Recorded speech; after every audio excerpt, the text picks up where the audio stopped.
Bemo almost antakia no. And then almost so sorry, I'm not kakra. You do the day you do you. Ye kokui, sabe, I mean that Manka. Check out them. The council of vendors, as Marcy, Eddie, and Luciaga, you are the OCR. Me, as also the secretary. And the executive.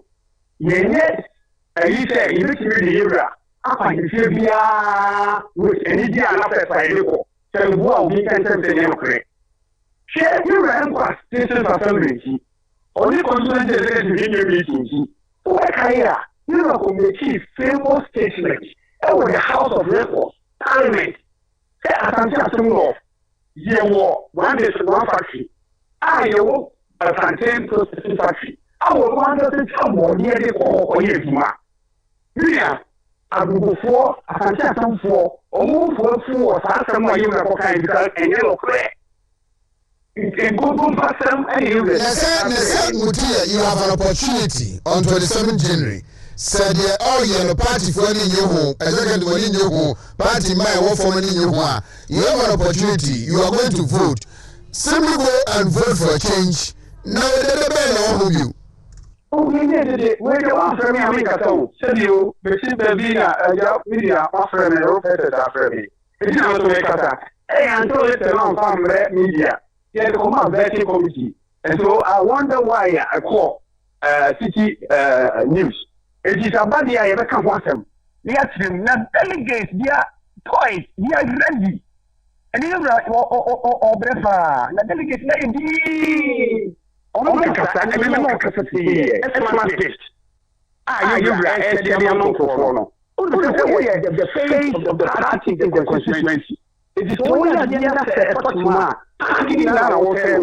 you're right. What say I rules over for Mama E.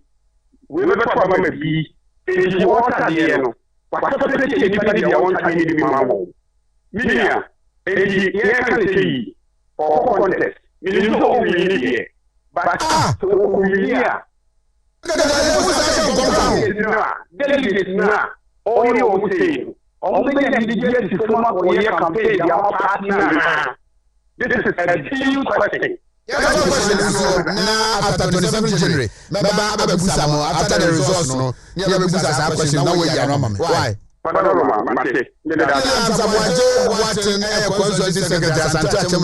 That is Asante Achem Akuku. Dog. I think to say Dr. Emmanuel Osei Obi Afano South East NBP this year Osei LA 453 the last time I to collaboration Papa Kenny, about 447. To remember to Musaba. If you want to say what you want to about, I don't see anything beside me. The kind of thing I say what I branch to be a free Afano Southeast. Because we say Afano Southeast, a one here. Say, you need to go up and see a Kusunia. A brother at Mupa, and then they Mupa Bridgetines, you know, make us say Mupa, share, and as in Kura. Yeah, what is our Coco to be a friend, as an Pane, as I know, as an Pane, you could be a friend of Bridget, and any Santa Note and a Boshi. Now, Coco and Kaka.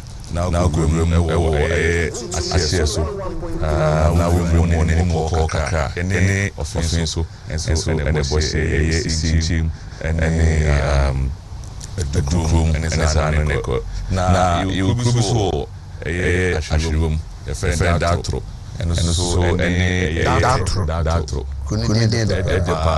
and so any payment any tano note and also your boss could be a woman and also a friend JTB. And also any tano note and a boss and tano note and also a boss. Now, Bows and Bunkuswa, I was running to from Nostro. And I form so a jam, the TB and a tepper, and also a boss. ansana wasane about Tatakrum share any man council Afano Southwest nti ahone Afano Southeast Constituency na ufumase kwa me kechi kura mi susu me kechi na se ufi sunyana so ba mini PC me DNA abeso ahone me free okay gadi shifie me dia cha me kunyamani wow timi mama me sabe na era se boatin enyi wa beso okay na we school me JHS e wa beso na me fi about say tree dia me fa we me Jordan high school oh yes you never told me. Yeah, never. Jordan. MB. I see. Yeah, sure. Jordan met your yes. Very close. Wow. After say you know. High school. Listen, my baby. Na me bra me ko school me Massive Polytechnic. Me free Polytechnic best call IPMC ko system engineering. Me best call common commission pomo. E ko di Juma. Me say we asa ko ba me so commission pomo sa ko di Juma. Na e ho na me di any business I CEO of Entrepreneurial companies. Entrepreneurial companies and I'm signing Obi Foundation CEO. Yes, Obi sa Rosa Boatia kakra meeting Obi Foundation where they charity foundation they are improve your share in my constituency na etimi ya identify problems na the solution na everybody no we say Obi Foundation about near to sana mo no na ye fi ho. Wow. How long do I operate this foundation? Yeah, Obi Foundation. I've found for 12 years. 12 years. But time been Maya and Kasankasa from 2019. You don't look more than 45 years. No. And I'll be for 12 years. 3 or 45 years class now how many? 25. We need 45 years. I'm below 40. But trust me, and no my every year. How are you able to do all these? Akomapa ene timupo amihunu say ikase me so me manfo no na I believe in people centric whereby say people to be manfo first we no be aim based on a philanthropical work na e dey see so say yes and nti ebra me say media Obi Foundation nipa enina ehunu say ebra Bible yes e ka chen say nipa ya adwen so mu sifie akọ Nyankopon say Nyankopon among pemu ama enkada agenda or the motive of Musina and the unity we ehun yapa na ebedi atwam na yem person nso wo ha afane afanka untimi kra nko so kwa podiago e football atensia edidi aida so ko na woni ebebo ana se wo na ulusu a ebesa agbo na se afanyam se wa nkokra eye enti misha asimu se dia bi se me pese Obi Foundation ebetintim ewo me peswa so Obi Foundation ebedi hinini na ebeboa emam temu anase ye constituency dia ene ni twase ye start bi se eye football da inim se amama nkamu nyina gina eye football na anase creative art eso ene obehwe na ebia musician bi free amano ne oba Ghana na nipa dom edinachi na musician bi free kwase anase Ghana kwa amano ne nipa dom edinachi ehwe footballer ehwe die kosuna na enkabum adie dia ina yede eti amase biase ese etintin mai eye timi start with football eti football no make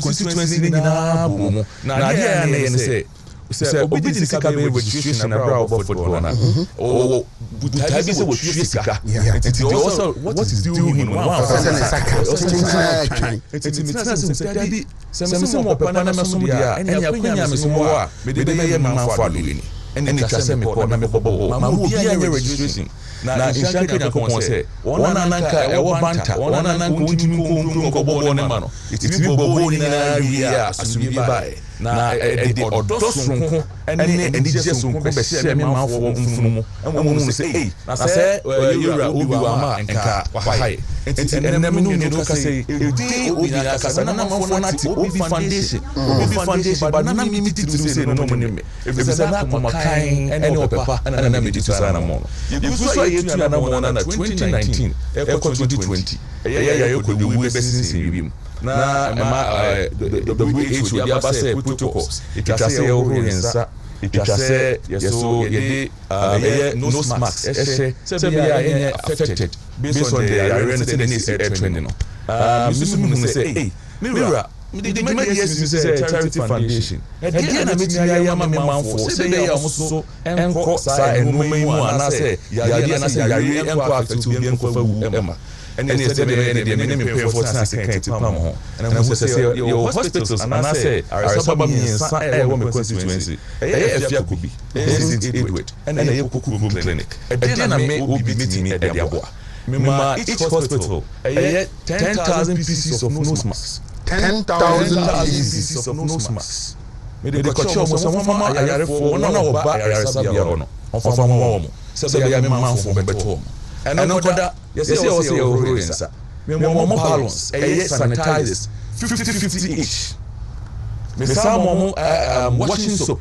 50 each and the thermometer guns because without the thermometer cannot you wouldn't be able to read the temperature of a patient me decide no money na ka na de ma wa na say na kiso nyama ni bini sa high pokukrum omo pump and screen so me ko na omo pump insuo so orensa na clinic mu omo so run me jam na so ma me team no beto submissible pump and this no I think say 2.5 horsepower na my command mo ma and me no ka say pokukrum yo ebuso egini and I pokukrum man me otu I think say otu atiame for mo bi eche me for ni eche then regional health director on so nyahwe ultimately honorable on ejoma assemblyman other side on so any nyahwe and then pay for amukuja money enya hankwa St. Edward so ewo ho other hospital so edio and the COVID time I dey support your man for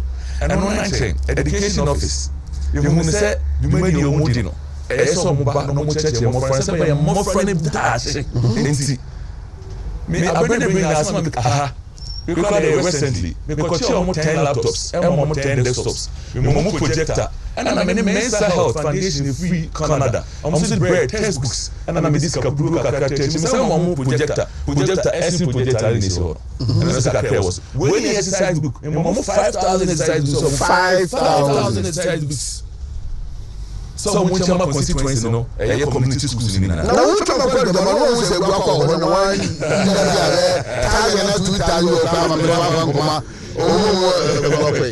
the next is a purpose about them 50 and I'm more purpose me cost me man for ntino has a asset na me can be new farm asset we ho every na be wa be so na be wo Jesus say o ko trezamsa ida say high sabrunum high jama senior school ba ko na sabrunum di kavan schools ni na benefit esa mo pen on se pen sa ke kan mo dem me kan na say e be dure na wura ebra me se makofra na me ku school no me ko train me so be di kan APC me ko sell my assets drawing board na do for exams wow oh yes enti me mun say there be e koma matinem ahanya mania makum me nsusu me fese me mindful be ko sa ti animo enti me nsusu me se mo ko train exams dia book no and we book ka me ko chama call directory to me koma afana start constituency ni na ya kasim bi say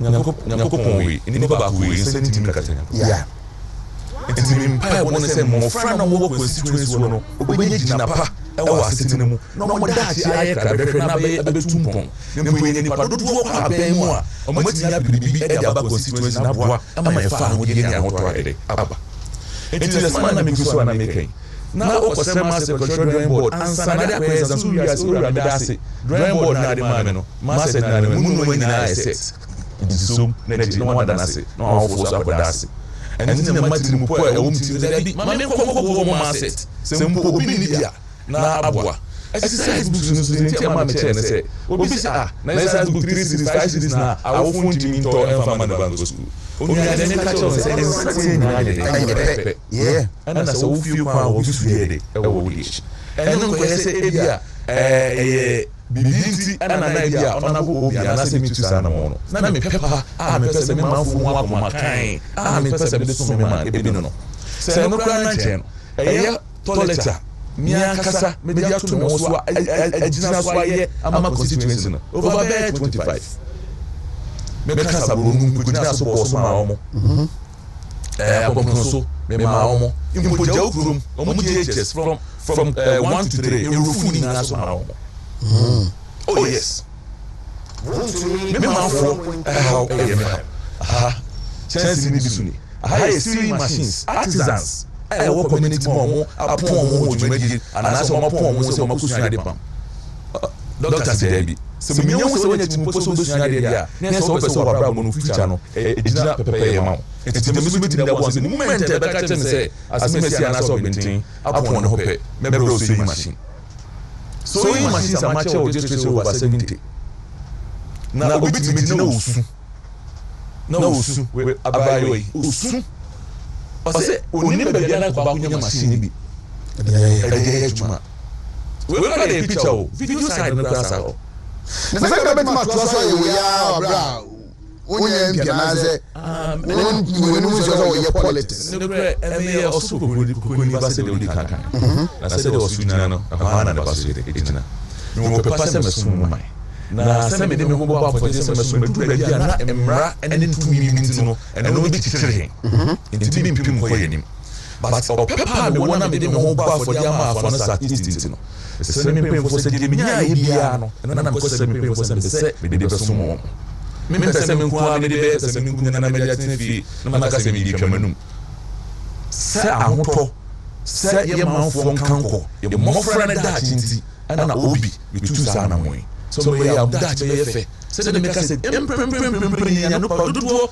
edi ya wa brabo mo constituency wa ya infrastructure so ever e pese di mu se mo no obi di kakra ba no unso mu we ene nipa ebitu metu ana mo se de me ka me dia ko makan na ko ya sa no ma ne nya botae se imputu mi bi se beba antina me ko sa na mo no but me ma fo hu se dabi yesi do num kuno na di natural no o ma ye o man kai MP mboni ana na no ma wutu dia ana ye wo mu gidi se ne ma wakonya na obetu metu sa na mo no enti na wo constituency a mo fro obi esu frame ni titu sa bonu fo o mu su frame ona na bo ama media ye catch then why ye develop party na nkasa o group party na nkasa through foundation my no ma bebre yo through foundation and normal everyone say ye ko to Canada be any papa bo mi abe so party ni yen she bia bitimi mo de food the serve the whole delegates bit because ayura e bit jira no pa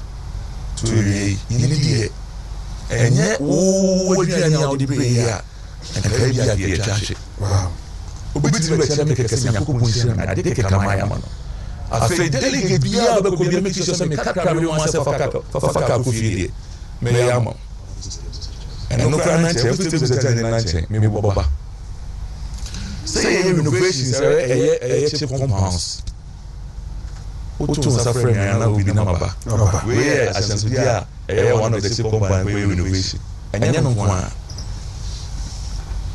and no ma ya constituency no me kasa me boba onya ade be sa chi 2024 elections in say me da was 2024 I like to celebrate the days and then me mapa ya yinsi for example say obi and mapa my constituency we ni person for me say na ko ya me papa na bi ya kasi ya so kasa say ko yi candidate bi free there bi na impo NDC yi candidate ne ye se do city a ye mtu go be match no so buta na me kwa obi ne ni nyam obi a constituency ne pepe no so ba fa na statistics ya the constituency ni supremacy ya obi Dr. Emmanuel Sebwati from Iceman and crazy we pass and na we ni ya o so ba so me Ghana want to Ghana that nyina you president. Me hafa no me ka me ku edi mi team. Me Ghana technical member to the sports discipline academy. And about Ashanti region. Otumfo system mu ase. An su me de Messiah Ashanti na president. Nti ba da me o ken. So what to them ya ko to them Ghana ni mu amano nyina. Mana wi mu ya dia but one day wow zanity. Nti ne sports da me be ka sports ni be bonus liga. Me ne me pay for and I put on man say that me be ka sports. Then I maximize your votes. Half an hour at least. One is the way na be votes about. But what are the other things politically? There are a high your constituency the settlers. One keynote na me amount the settlers. Or no free a teaching bench na the constituency.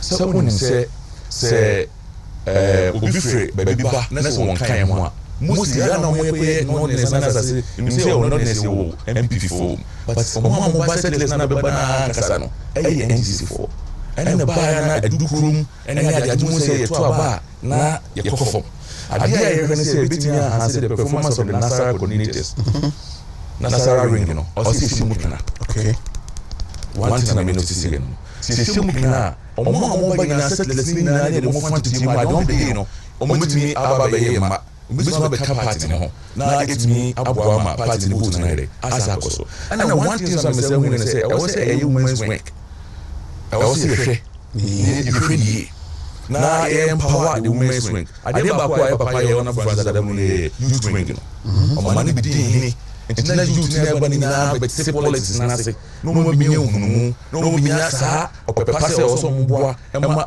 enya hwe kra ne fa say ye ba para Roma na do dem ba fado ababu ama FCHS obi ai de age ma enti no kwa fa pekeka na bofo bi nya kwanya we de odi ko suku enti say onya so faso a so me have time to come ebeti about saying the 16 years coming no abofra bia okoko FCHS ya no woni ne development so ye nyum they will see the benefit of the FCHS and tell them and no be any entiase be first no be a na enkoyi MYS say ya na ehunu no education na wo form kakra ba papa ba remember education na be fundamental because we are there ekom na ememure bi kasem say then SDC ya e bia for free abso mimi frabso on Yakubu Mohammed Nsu frabso enti candidate bi frabso ba there na mimi say ye boy Mohammed frabso for NDC free Nordin for NDC na ye papa bo mia ye ko uniform no that means Indiana mimi mo ne say it say you onim ye no ye de man say obeka say we vote e o be mi vote doso enti no me say me forma me ka show abeswan na seat in NDC dia assembly member seat and na me pese mi team po na me hu ni ma pe o mu na me ji seat ni ma MPP me ko ma ko ji seat na NDC wow me ka say MPP ni na so obi si ne kuro mu na ni pados hwe that time na era adabo buy na the balado time na this year to so kwaku atu no kokoro ya ka that time kokoro votes na so sin vote bia o consider electoral area and as a police area onya but still no on our front that woman win election ofi bi so kan mo se bi so vote ya say but what they winning you remove your so pe person party o mo man share na so mani so kan e o tu electoral area e bi tsa sabro no ye le so sitting na mandis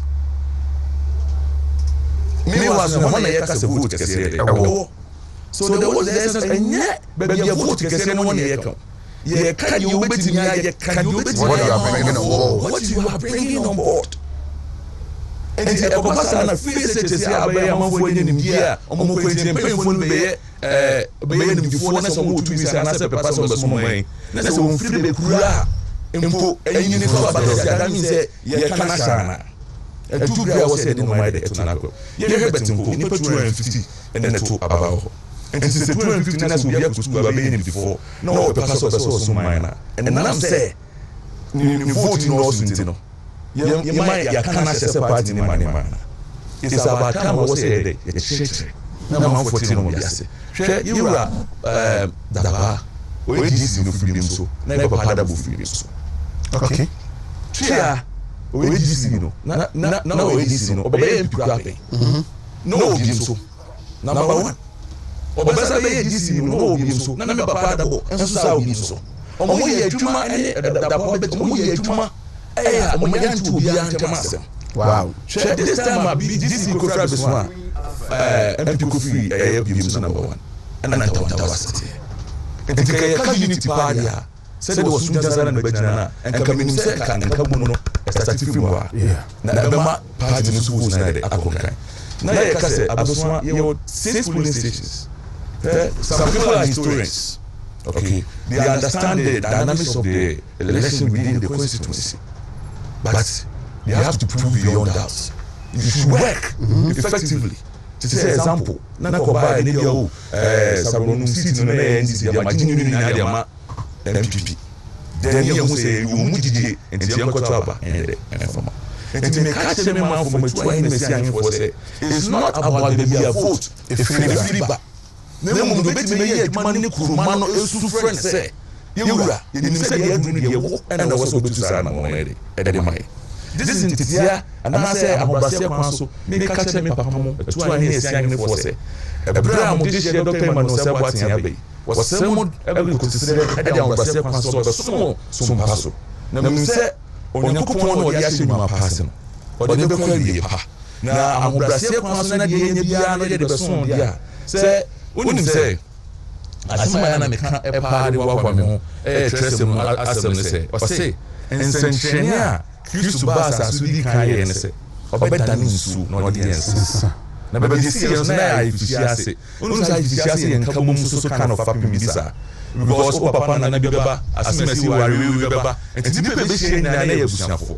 Now, say a bra, I used to share one and no account, Sandy Reno, as Momo can say, hey, Nansa Papa, Elho, and I am no way I say in the free. Me catch them man for our statistics and Sapapani and Sapapano any doctor Emmanuel or say what Appear Ruben Emmanuel so Dr. Emmanuel Sebwachin is the best man for our Southeast. Bright Asare Emmanuel Sebwachin has served the good people of our Southeast constituency with a good heart, so he deserves massive vote. Thank you. Vote number 3. Mau Kodo, indeed, Afghanistan South needs this man to lead. Same Jesse from Hamburg, this man Obi deserves to be chosen to lead MPP in the constituency. Asibi Steven, good morning. This man Emmanuel Sebwati really deserves the seat of Afghanistan South East. It is a thank you vote for his good works in Apumaponso, Sablonum, Adidama, Apenamadi, and the rest. I'm Asibi Steven, watching you live from Apunaponso. Okay. Right, again, good morning. I'm listening to you live from Asempa Neye. Adaria Joe, good morning, you are doing great work. Wontumi is doing well for the party from Narongo Central, Electoral area coordinator. Mickey Opolo, see, because of your I don't see it well. Okay. Watching live from New Zungunia Menshia Palace. From my opinion, I prefer Napo Atwanami. You see Mohammed Jalo. Okay. Atakra Kwesi Obi is when. It's hard training. My kindness. Ibrahim Razak said, I like your program. Thank you so much. Jonas Mukaila. I say, there's this common adage that Mahama promising to bring heaven on this earth in recent times took us through absolute economic touch under the Kamahama. Calvin Adzabin, and then Asare George Sempe say good morning family, listen to live from my Greg Abruaso Mr. Asara Construction Furniture, thank you. Isaac Almazo, good morning, bro. How are you doing today? You are doing well. Obi looks good. Okay. Nadia, and then Nana Yao Chokos, you're watching live from Mechanical Law in Cantonment Accra. Special greetings to our incoming parliamentary candidates. Your family is okay. Yodakom Asimok and Piaga says he speaks so well. Good morning, family. Okay, these are some of the messages on our Facebook page. So say, if you know Constituency 27 January, what did happen? Electoral coordinators just say 21. We've spoken to all of them. What wow. Response to say massive. Are you winning? I'm winning. Massively? Or you are hopeful? You win with a slim margin. Not a slim margin. You are winning massively. It will be a shock. A shock. To who? NDC. And another Muslim in the new. This is the 1999 election, and as a matter of fact, we were looking to say Beshe and Muri and Sana. So I'm talking about the other aspirant. I'm going to win them. When you win, how would you bring all of them on board? One key thing I will say, Nipa Munu say, unify. Unify. Unification as a man making and say, me you be a me pen kabuna me peto. Only because they share and say, Nemum, Namu Tuna, good man. Exactly. For that one, I can see. Me buying sanity. Maybe you will achieve you. And to me, my phone is at home, but send a criminal. A true browser, some seminar. What can be said? A conversation of the first one, a vote as a cost. Share me, imagine say electoral area. You may be able to say, a fuyo. Me, my phone.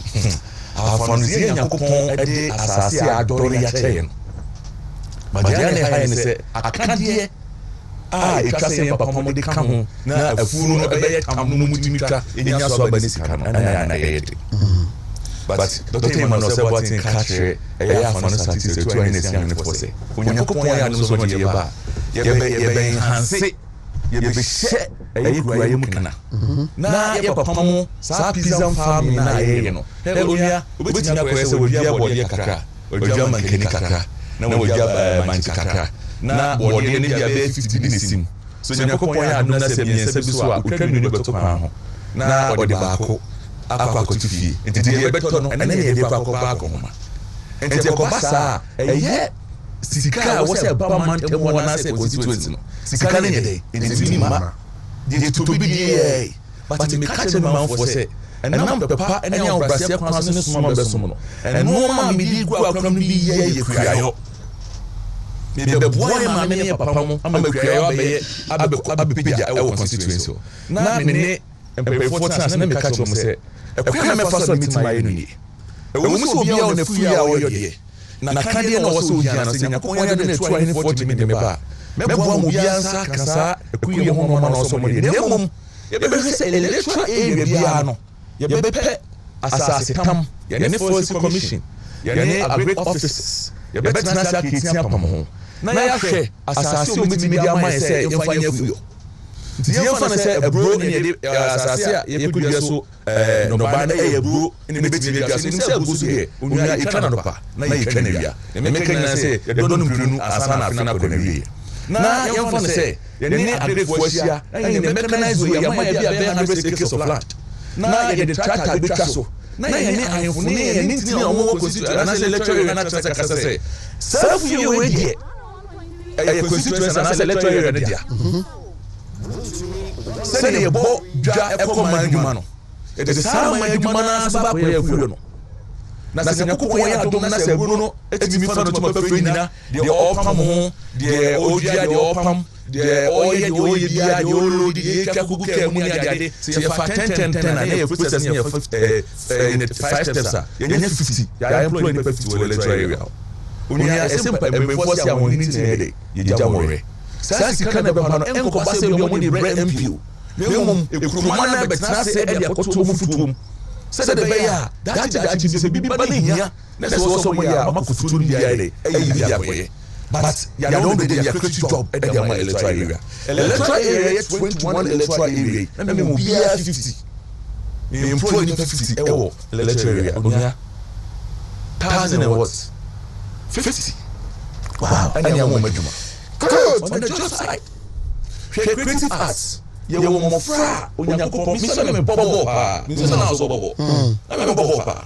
But maintain for gwenim. Sata mi group yo bono abeswa ye de wa bansuta okolo fra na de obokukurum. Ufu okukurum asa de oba man kan so. Abranti o te bo. Ubusa na so beka so. What ha?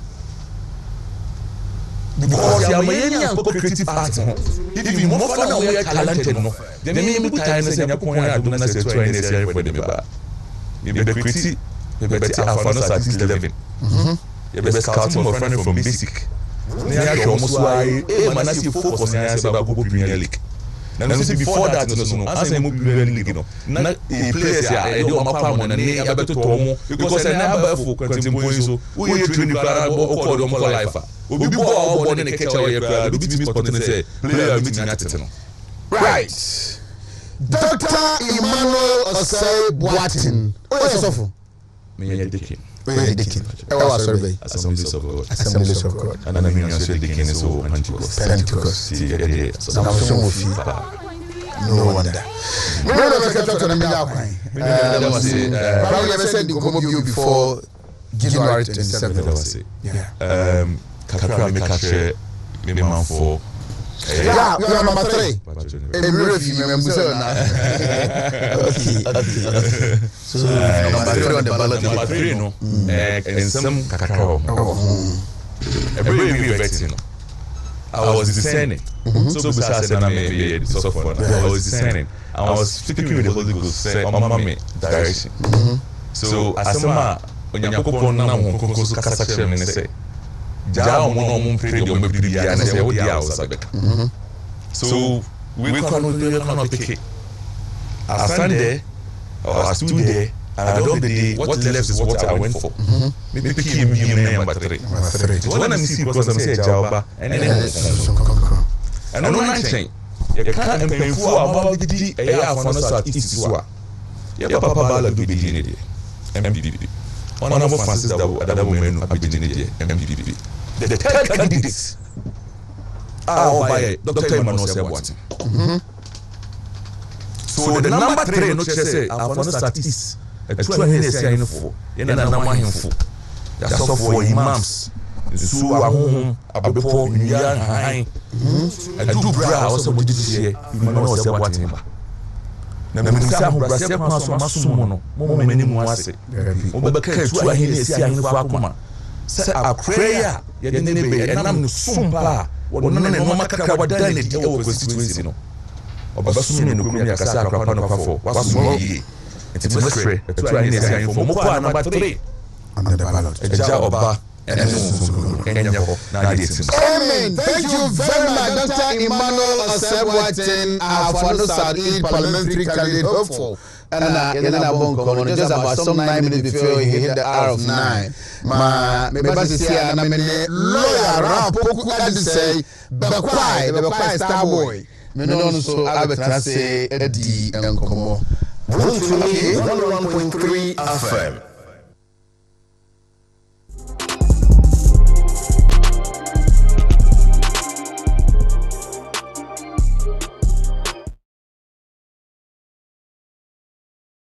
Been resting. Me pesa me de me katia ni misumi nyina akọ. Ekọ honum. Na akoda. Aso so.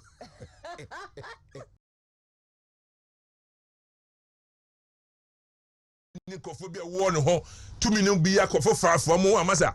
Omo kwa mo na mama mpani ho ye. Sha, omo deposit no krampo chen. Eche ministers no. O minister krampo asa okotu o, wan kotu o ma o kra wa juma ne be jefuzie. Sha. Enti boda de hunye. Ka de ne hunye.Okraboga nsuo. Do kraboga nsuo.Okraboga baga.Okraboga baga. Police can free with the man go no. Aba ma boga ho aye seriously. Enti ne ma ne bi wo hono mo a. Sa na akoba. E na asan. Ti ukodi etri a na akoye nsempi. Nti wo se uja. Anko heba committee hey.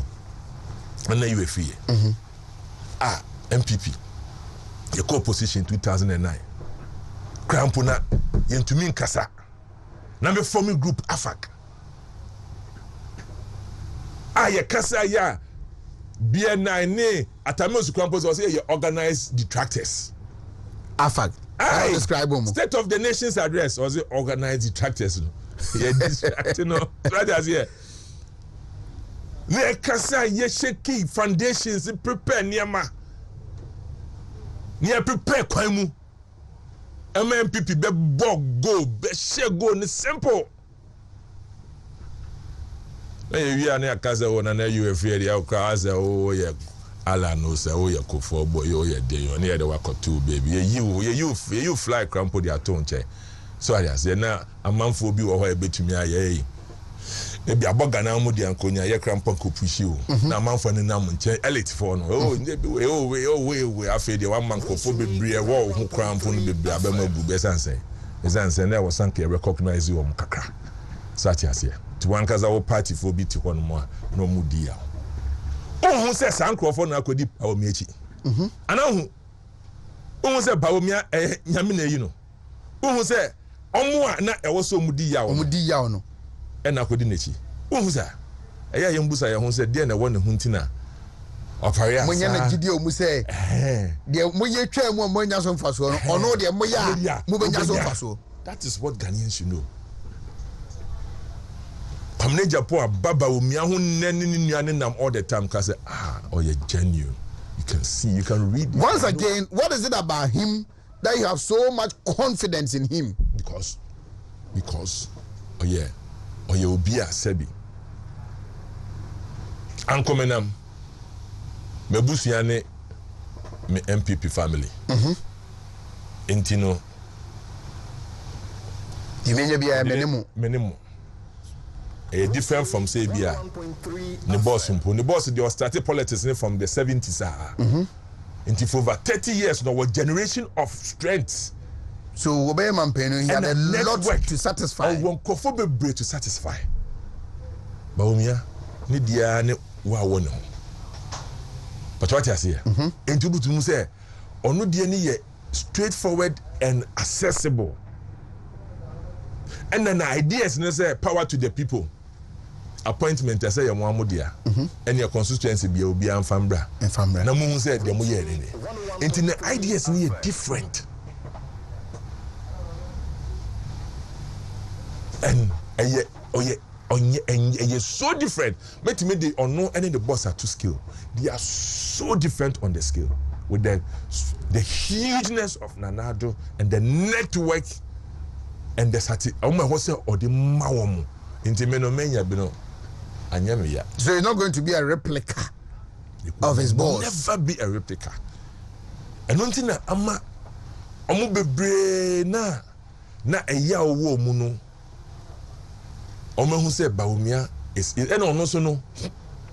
Wontumi koye camp one ho. But what you say? Yes. You don't do that thing around him. Then another faction here. Debi. Of your grandpa. Say allow the ono betu kofo ntire bia meka President Kofo. President Kofo fashion. Omo grandpa na wo Baumia ho mo. Uche mudu a omo be ye nson. Ena na adu mo ye be ye miensa. Nti wa wo kohwe obia baby obia free buy ya obehu say sa camp we there a united camp bi obia camp nti na sa de na ewu no enye say bia alanko afafanto anka sisi anka beka say kofofo na nadofo because of united nature of person of Bahomiano or the obia aba together and na e kan be na ye strength in the campaign way.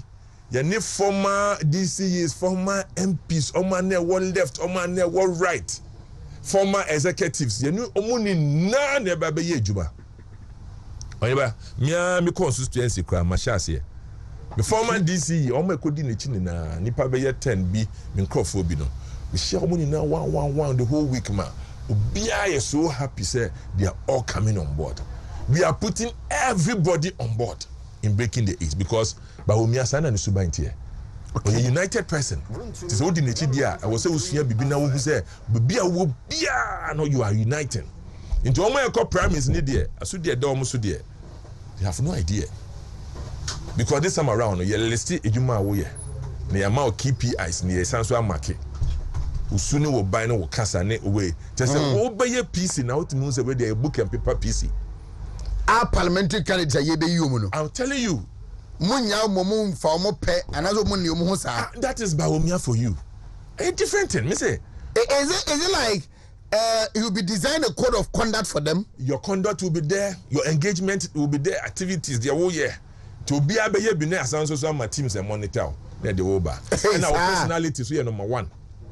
Your personality should be just like the personality of your flag bearer.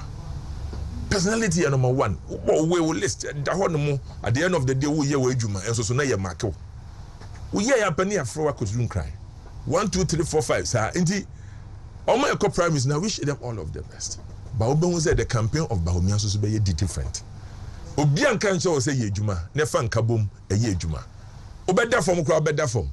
Because at the end of the day, the personality no, and then on the campaign a year babeye. And everybody will become like Bawumia in every place that you are. I see. And it is not going to be easy for the NDC.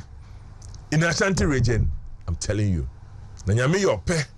Now at the end of the day, and no mom pa na bro for no mom fasika na maye na sika no so de ba dia anyway year of rose na ye kan ya ye ntumi esa ase ahodin ni won ye nya sika no de ba dia ni na kokwan no so ye be ye kwan na to quota level na manfo ehun se ade e kan fie miensa na ye ntumi anya ne san sika ni won se ya sika ba ye no ni o ya yo ti ye ntwantro ya ho kire ne ba ye.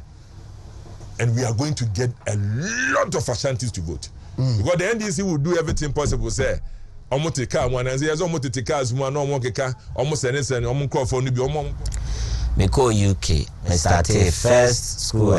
School I me call College of Law of England and Wales. I hold na me call conversion because tech me economics and law. But I decided to now branch to the law fully. 18 may imagine some law no UK. I started a College of Law of England and Wales. They say University of Law in England. It on me first part no be what is equivalent to LLB no. But that is graduate diploma in law, which is above the first degree. In no time na me they join a Middle Temple as a student member of the UK bar.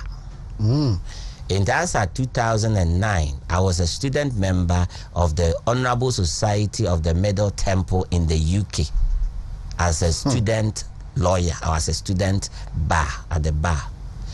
The attorney say you can share no institution be train one more be a lawyer no.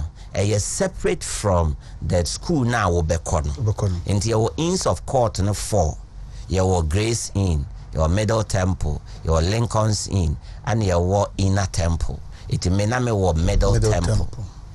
And when I joined, through that, I applied to Manchester Metropolitan University to do the bar there. And then I did the bar vocational course at the Manchester Metropolitan University. And after the bar vocational course, then I was called to the UK bar in 2010 because then I've met all the academic requirements and the professional development requirement which is provided, I had a Middle Temple then be provided any kind of dining.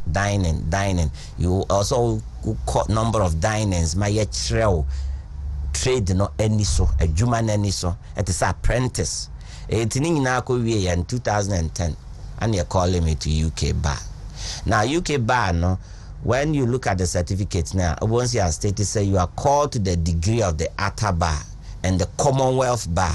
In all the Commonwealth states, all the Commonwealth countries, I don't need to go through all the education system before I become a lawyer. Automatically, can just take the aptitude test and get called into the bar there. It gives you that privilege. Say why you law no UK. Now you call you to the UK bar, and you've been called to the degree of the Atta bar of the UK with the Commonwealth, It gives you a lot of opportunities if you come out. But you say kuntunhaya the chia neko. I never had intentions of staying in the UK. 80 year me wo through education na me participate ewo ho adwuma nkakra to say a citizens advisory bureau to provide free legal services ewo crew baby anamete, and then other milling pupilages and other court work, marshalling and the rest of it. But ultimately me we na me bagana. There was no way I could stay in the UK. In 2011 January na me te Ghana. Me buy through my cousin Bako and I share no nyamfo yera Honorable Samuel Atachia and or Jamie one ejumem. In fact, o ma me ba na ejumem kwa na me nyanye Ghana ba no.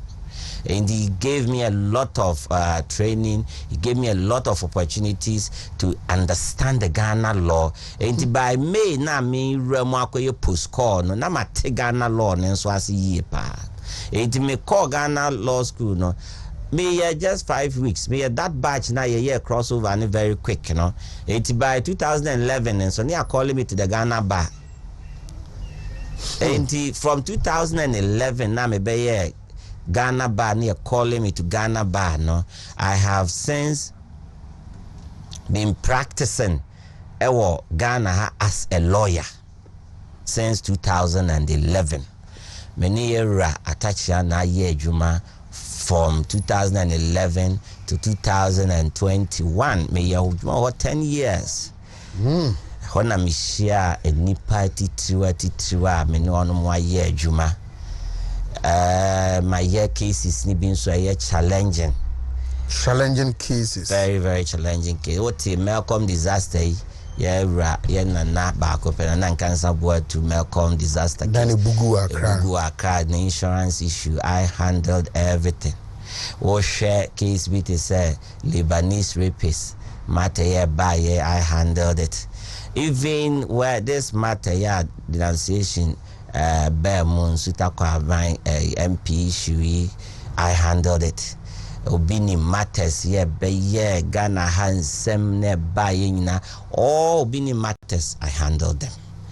If you remember, case we had the beheaded attack. I tell you say case be war a breed a Chinese panity. I defended. I was in that matter. I have handled a lot of cases. Passport made that. It seems you have a desire to be defending cases are aired. Or might not be any DH, there will be a cancer. Maybe it doesn't scare you. A Jumana, law no. Made me like I say, I'm in a dumb war. Me strength, our law, name advocacy. Intimate me kasa to make a case. Why and you may be a honor, a was a crime be so. I'm an advocate. And this me the BBC meniso, say me pa. It was a me timmy justify at the cruelty and me, it was a minya sardian. In the case, no be your first one, the position you would take, how you would defend it, the next case will come.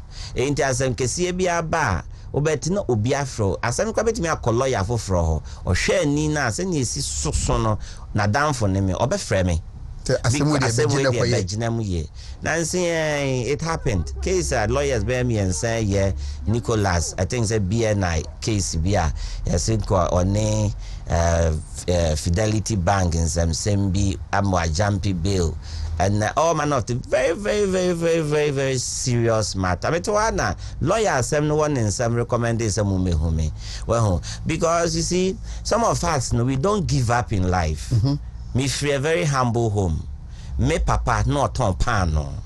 And I have gone through the struggles of life to become what I've become today. And I believe strongly say bien wa ya war no kuta gold. Dia would be siwani so. Dia opesa wo ye. O yire wo ho. O ye adwumaden ebebem. And I have that determination say case bien wa mintimi nye. Ye be ko akoye nima se Supreme Court kra na wose ye ko kodua. Me ko review kra na wose ye kwa me ko. That is me. Me nature na sa netie. Meaning how to fight for people's right. And nothing I'm a law no me call my name sir. It me ye juma falcon. You are touching a me juma ninsu ye or falcon. Tibe 2011 2021. We started 2011 and we do 2021. No? And I decided send me and Casamete my own firm because nani Jumane Kosro and different ambitions eba. Inti me emergency me ame BM Chambers. Yeah, my BM Yankasami law firm, Trent Legal, otherwise known as Amansia Chambers. Yeah, me work airport with lawyers and associates, partners, and juniors and pupils, and the Mia Eye Nejuma War.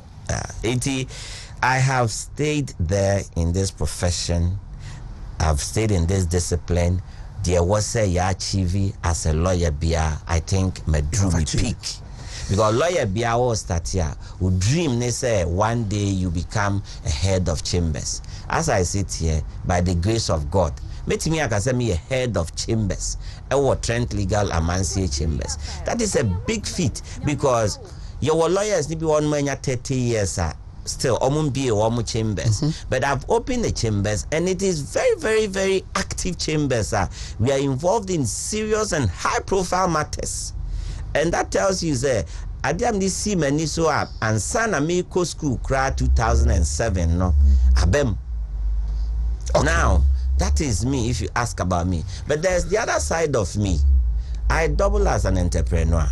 So in all this, that comes as a talent. Okay. And whilst I'm pursuing this law, I've built that entrepreneurship life and also very, very well. I opened my first company in 2009, Pukwadise Company Limited. It was an import and export company. Pure Heaven coconut and pineapple. I used to be sole importer in this country. Yes, I have people at the bank, UBA will attest to this. I introduced Lucozade, canned Lucozade importer. I was on the verge of signing an exclusive agreement as a sole importer in 2010, 2009, 2011, thereabout. I was importing, the records are there.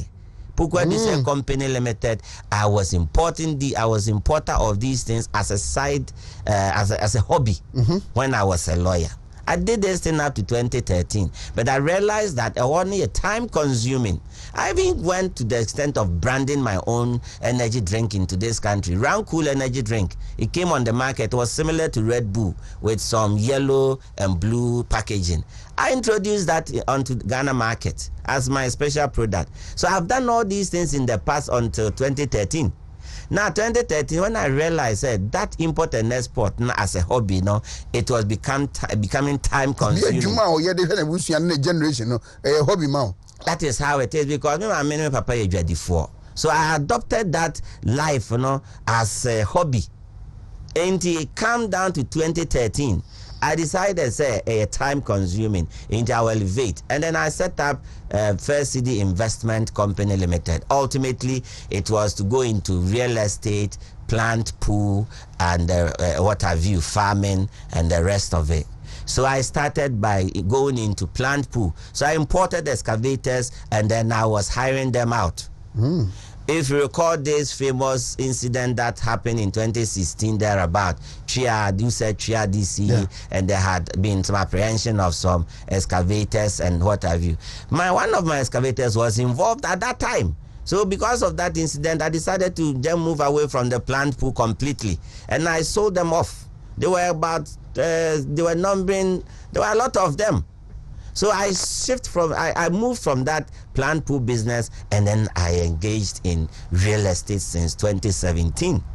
And I will tell you, we have built a lot of properties and sold them on the market since 2017 till date.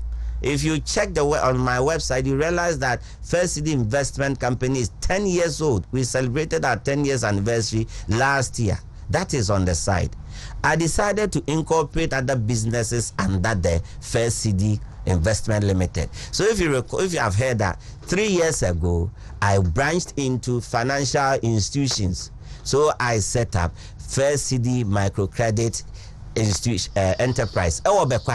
This is a microfinance or microcredit enterprise. I'm setting up within the period of 2.5 years now. We are boasting of over 10,000 customers. Wow. That is there evidently for everybody to see. So I have that side of me, which is business, that is something that comes to me naturally, like a hobby for me, and that is where all the fortunes come from. But because it's not the mainstream of my let's say my livelihood, no, or source of livelihood, no, I tend to use the funds, the proceeds, the profit, the money I make in these businesses to give back to the society. That is what has accounted for most of the interventions that we are going to talk about today. If you ask me, what have I done and what I haven't done? So this is me. I am 42 years old, but this is what I've been able to achieve at the age of 42. You are doing so well, so why politics? The politics, as I said, there is the need to give back to the society. Now, I've looked at so many ways. I've done them since 2015. I've made significant impact.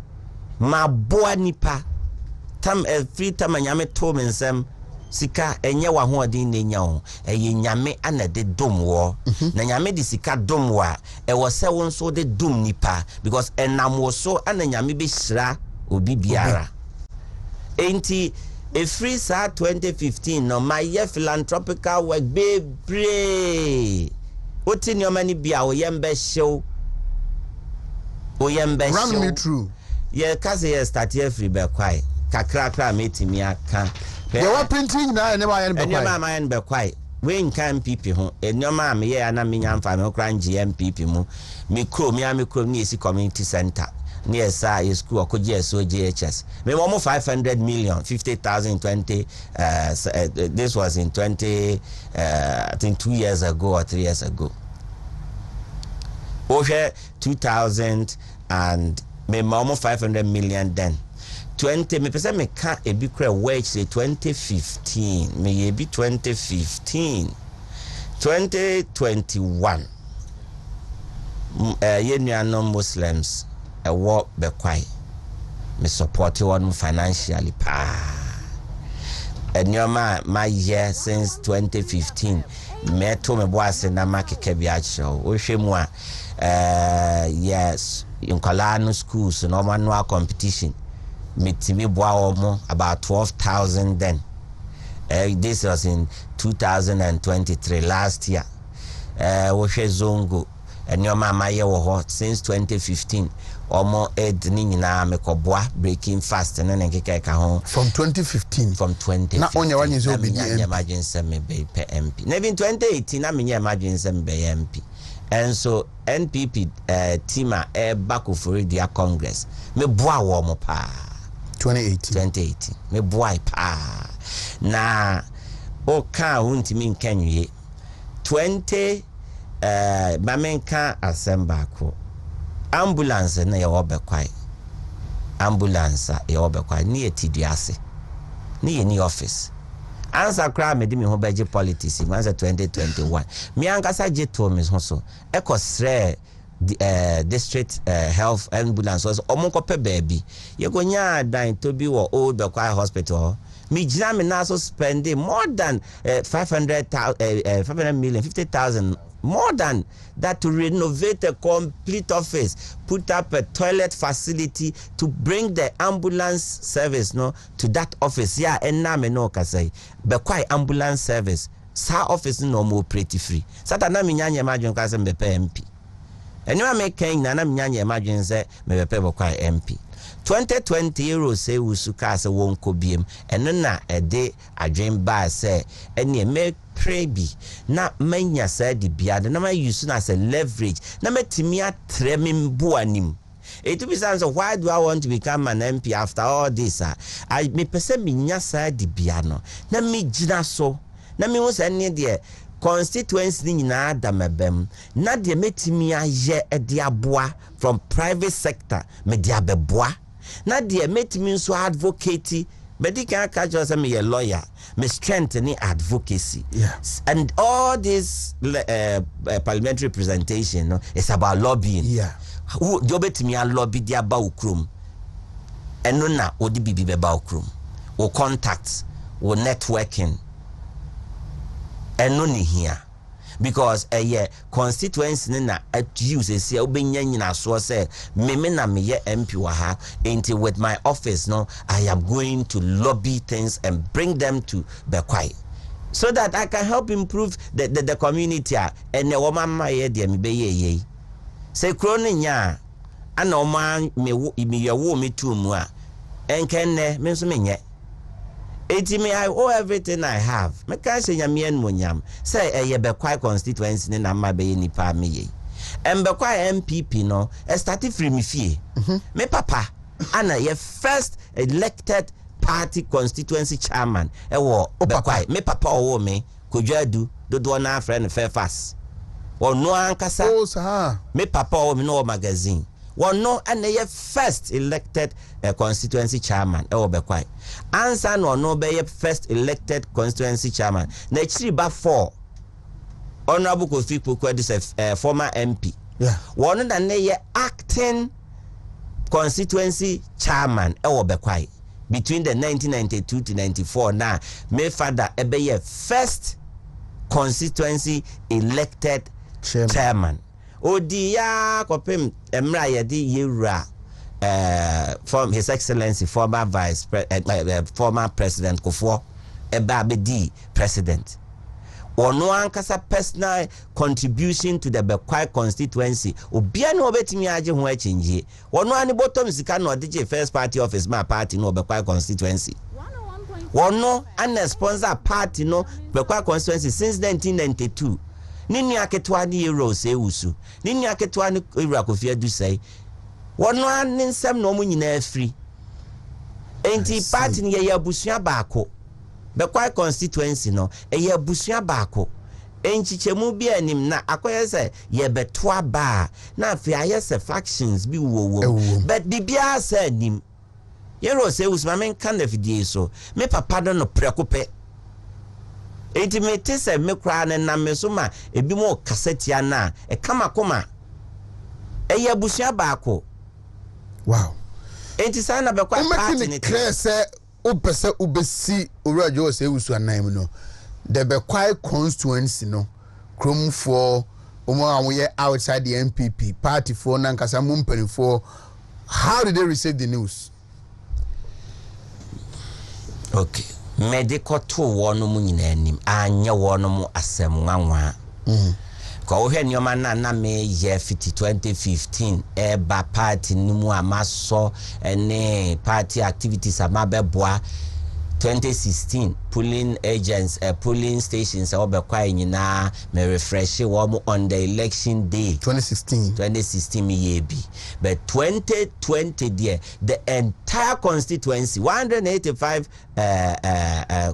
polling stations nyina me call round with pickups a DHC in a fleet with drinks biscuits to the whole constituency, making sure say you polling agents no omo ma obi fufuro bi amfa fufo ndane e kwaye omo afi omo ani ase na eye bre enti no omo nya bibi nka wo omo ano. The entire spent millions to get this thing done on election day 2020. Nobody can deny that fact. Enti me Yero se usuka se won ko biem no ya me yi mi ti se meba no anya obi anwanwa executives ni so no odomu coordinators ni so no odomu polling station executives so no odomu me call mirror na se e call the koto na nim honorable sales yes I want the office I me catch ne say mate say mirror yes won ko biem and I say I wa bre 16 years wa bre and I'm so ene nyame makwan a meko o say ene me ma o shedding ni din komo as obi ene ne ba eja ene oba o ka kire am say adwuma na eden yire wo ho ana me di free no me di akototo mpanimfo anim na 2018 kra na nkofo nim say me yes annual maintenance meba no me call me papa anim na nkansa boadu e ko ka kire no say Bekwai di tempted me o say me ba no gina nchen di opese wo ye bia yebo ayera o say wusu o papa no na twen wo mre ebedu asem o ka kire me no ana metie ye enti ehwa 2020 elections mu ye den e wo be kwa ye ko independent bi ba be unity ye yire ho ye campaign tia no me ko ma euro se usu posters mi am this mi sika ko ye posters be se 2000 e fa nkofo e me de command no me ye t-shirts e ma euro se usu eni euro His Excellency Nana do t-shirts e wo ho ni nyina me de ko che no over 1000 t-shirts NYC 2020 me adopted 185 polling stations ni nyinara e provide lunch snacks ma will be just to make sure I contributed to the party's victory in Bekwai in 2020. In 2021 by me de two many say mejina ekonwano na ero say wusi so won ko biem na nya de nwanwa because only constituency executives in term to say now no and Friday right now no Wednesday ni edi Bekwai nkomo one of my brothers Bright or Boase West youth organizer, he said I think over 19 or so more electoral area say 34 I think so count 19 or 29. So the dynamics now. Constituency executives no were 13 elected need now to your side in the area. How through is this? Now the facts are out. So Obia and Timmy and Fancy. When you come to the structure of the party in Bekwai, executives are you elected executives no omo ye 10 no kre me no omo 90 ye nti enye nwanwa ene onum nyina ye part of my team onom na me ne omo nama ye adwuma because omo ahu de wo me mu a metimi aboa party no na ibebia ye rose wusu de abedru no ma boa ma party na kodanim e constituency nti ye no kre o free no so a omo appointees no ye 7 emu 3 ene me nenam enti no so ye no kre enti we executives cool na nkasa no me wo 13 na ye nyina ya ye ba ko a ye tu anamon and then the first leg of the structure all three no so abeba coordinators we be kwa ye 34 omo ahu adwuma pa me ye anamontuo pa me ne wonu mu 2 enti me wo mu 29 confidently I can tell you ya me ne omo nama ye campaign because omo ahu se metimi aboa omo ahu say yen aye ba no me na metimi aboa party no yes agrobe so a ifra no pa enioma ama ye be say 50 different interventions ama Bekwai MPP nkoa no e de na kire say ubeji achinje say metimi aboa party no in the history of the party busu na afindru ye ema yenka say party delegate ana police station executive beji bronya ade kra da me di see mani so say me pese me ye makai wo mo 2 years ago etwamu yero say wusu party executives no ye omo ye end of year meeting nyame kama koma me kukuru sika be say 200 and something thousand which was about 2 billion me the more 1,000 bucks more say a more 1,000 bucks me the oil 1,000 bottles sardine 2,000 tins 204,000 Ghana cedis toso and I said yemfanko di as polling station executives and delegates Bekwai nyina bronya profit na menya free me businesses mu I need to give back to the society. Na society no so me wo mabusu aketwa me no mo benante. And that thing prevented me from helping them to celebrate the Christmas. Enti me de ko share executives nensa omo de call form e de ma wo mo delegate bi enya 200 cedis, 1 bag of rice, 2 tins of sardine, 1 bottle of oil 2022. Mama nanso ho Then the relationship started going up. Into where me peskaye juma me direct one so mon come microfinance ho je mo betimi aya ye beboa mo bia mo nyamboa mo because party no ho say ye pese ye break 8 men kwa me ntimi enye campaign wo be kwa me ye break 8 ye hia dom ni nyinara. Enti I say ahokekaba executives nim, ahokekaba delegates nim, ahokekaba coordinators nim. Enti medium dey simani so ne say me ma omo ahokeka no akosoro. So that ye break 8 ne dia ye de onum nyina na be ka bom. Na ya den ya ye campaign emu odin ama ya break 8 no. That is why I'm doing all these things. Me first ka influence obia but na omo ahokeka ba form. Nipa ne to abama we are 4 years ansa na bia ye kwoto aba wa hu thank you transport bia na se bibi. And I needed to give them some encouragement say the leadership I want to bring ye nyina ye beboma ye ba ko ne ye party ni ye. And none na yenam so amekoye saade no ya ene this year ye twa mi misa koye the same thing but this year me ma ne call nanim me ma wo bia 1 bag of rice, 1 bottle of oil, 1 tin of sardine, 1 tin of tuna, and me ma bia 300 Ghana cedis. So on fen di bronya no mu say dwumaden na fe na duru so 2024 yi ne beto aba. E was ye break 8 no near the Rabawumia ebe president of Ghana ha. And yes I ye njuma pa MPP aye no ye jaya no mo mo be somwa ebe sa akoyechi. That is the gospel truth because this year no ye mubi no ye young.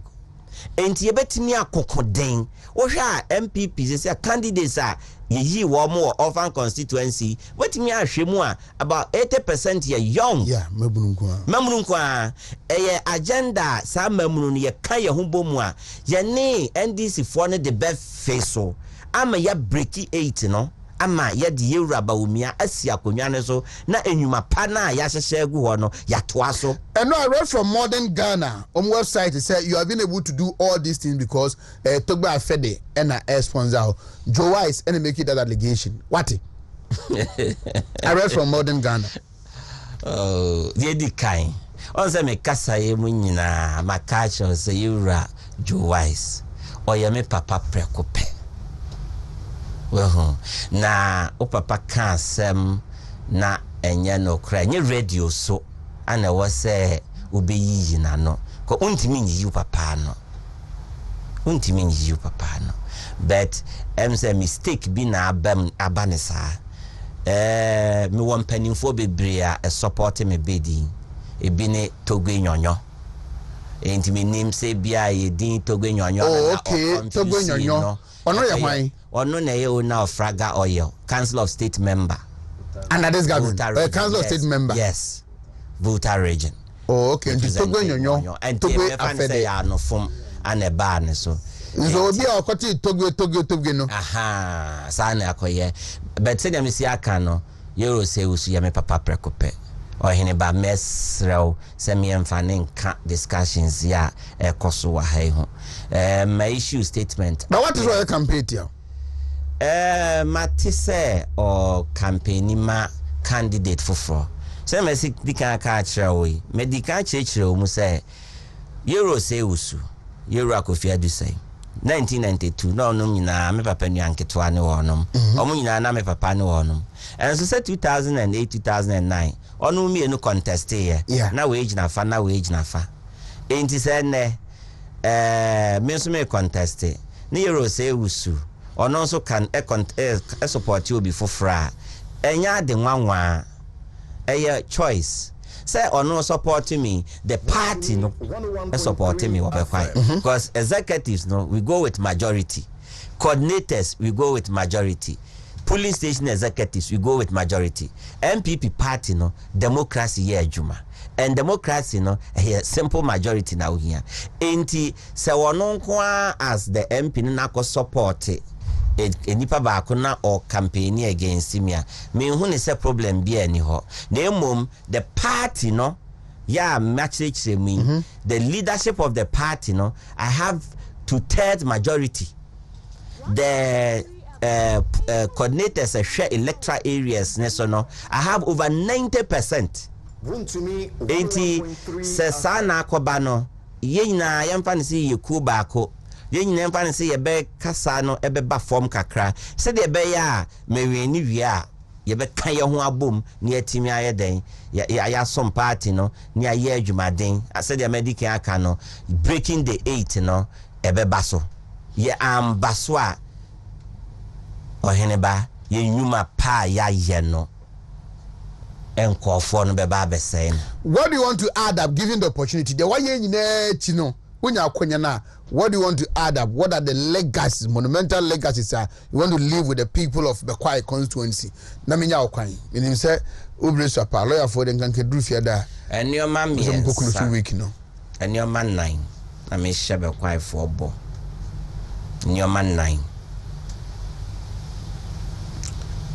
I may catch may catch I will say 70 years ago na secondary school Bekwai obejedi 70 years ago Bekwai SD and 70 years bisa I want say 70 years ago near secondary school and say our training college papa bi kra wo ho a kama mintie ana ene ye university campus there is no tertiary education. There is no university in Bekwai. But the Bekwai SD senior high no enya 70 years. Enti yemfa ne say education puntu omukra no etoche makakra wo ho. Meka say ekwan bia so ya wase yenya university wo Bekwai. Ye to abama MPP nya 80,000 votes oyawe. Yeah. Unim say MPP aban yatena so for 7 years now. Enti say me ya advocate. O de mamu mesi university kese ni nyina wo ho campus asesi a decentralized university no minti min ko for atwam wo bekwa aduro bo ase abie campus ho oyiwa na me kran medical hwehwem se be kwa mpesen ko de medical school out campus bi ba bekwai obetimi ne Mr. Hali me de number beja mo be frɛ no ma frɛ no aka chen se kwan bia so na wo se sa campus ne ba bekwai ho. Enti one of the legacies who be Sam is here, me the university baba Bekwai. Ye me 4 years and free public sector, be free private sector. Me go school abroad. Me classmates, they are all over the world. Wow. Ye the university baba Bekwai. Because education is the key. Fundamentally we need education no to promote. I know you are the bako. So bisa ade mako but non so na de ho nyoma bebre beba one district one factory what is here baby we Bekwai constituency no bebre nyina chibi ni Bekwai industry bi ani ho factory bi ani ho emamu ni nya adwuma nye omo akọ school omo anko school. At least I was seeing one big household factory and a household industry be Bekwai e mamu no e binya adwuma ye be kom di bia ba ho Bekwai enyuma e wo ho pa ma ni titru e mamu no ma na ewom no young girls ne ye ma me nom na me di mani hu ye no e yi dwadie bisa say ehefa no mudidwa bisa se ehwan na support ede na omunya sika no mkonya no hen no mudidwa yemi se bisa ye ho afani ma mienu a ye de be solve sa problem no na ya ma Bekwai ye gya ye nim se Bekwai de ye didwa no ye be create what papotoka sema ye friend say trading hub edwadie asoye ye be create trading hub e wo Bekwai ke be didwa every Bekwai we free boasia be didwa wo Bekwai ube ote even santase kwane so trade ho a obeba Bekwai abetu nioma we new adubiase a obeba Bekwai abetu nioma we free continency a obeba Bekwai abetu nioma you be create hub because medical the nioma egu akwam se me pese microfinance ya master IT e wo Bekwai ye the license gum say ye be create an indigenous bank e wo Bekwai constituency nim ama na so be kwai mamunu ye ka se be kwai indigenes be kwai for amansia indigenes no primary objective ne say ye be so wo mu dwadifo no ama mu dwadie no akosoro na ya create sa trading hub no wo ho ama be kwai traders na ye se be kwai de didwa be kwai de didwa no ye didwa ne ye ama hoto aba be kwai constituency eno to so number 3. Number 4, problem kese pa ba ko e wo ho eye emamunu ni nya adwuma nye na nyoma amaka nyina wonim so by natural occurrence no e de adwuma ebeba enti na absorb sa problem no ye yes ade we wia na afe no e de development beba kronim because ye obiaba be di dwa wo ho a na se enipa ye den plow your roads na o ministry of roads say e was a mo ye ya kwan ma ye ya omo beba abeye na sisi ye pese ye wa kwan ma wa o ye nya wa kwan ma o de mpaso na e mine a country ni na benya free ho and we need to create the need e was ye ya kwan we need to create the need e was ye the light electricity improve we need to create the need e was ye improve health care e be kwai we need to create the need and e was ye create se be kwai constituency no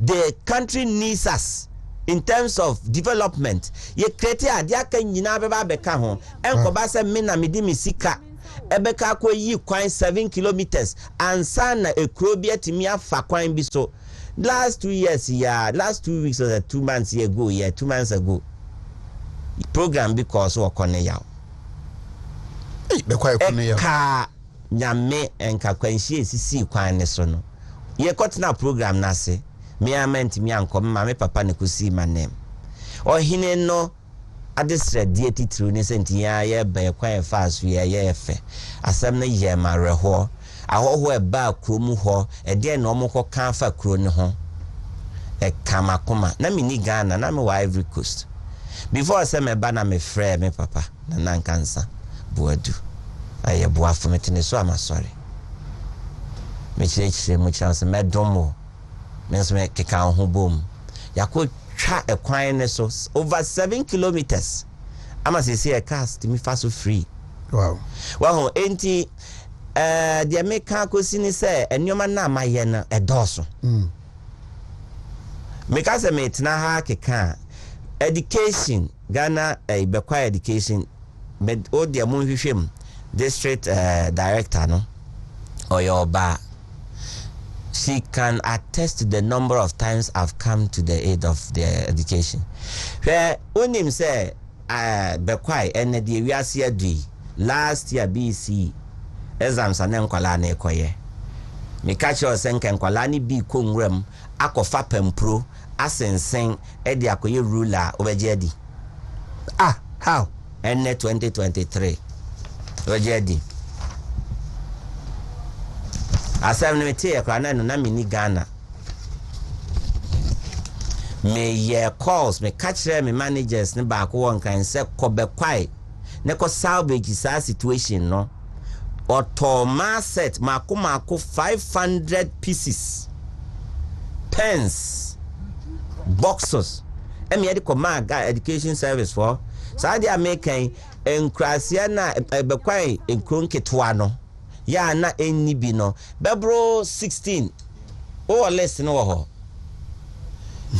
enkwala ne ko enwuram akosense pempro na dia ye ruler akoye BC na akola odi ruler pempro na ko obede ndabenda no be ko secondary school asam no emu oya o ye here development of constituency ni mu emu oya ehun se enipa kakra bi ho towo mu wo kromu a eno nche se the masses ye ho atoye okay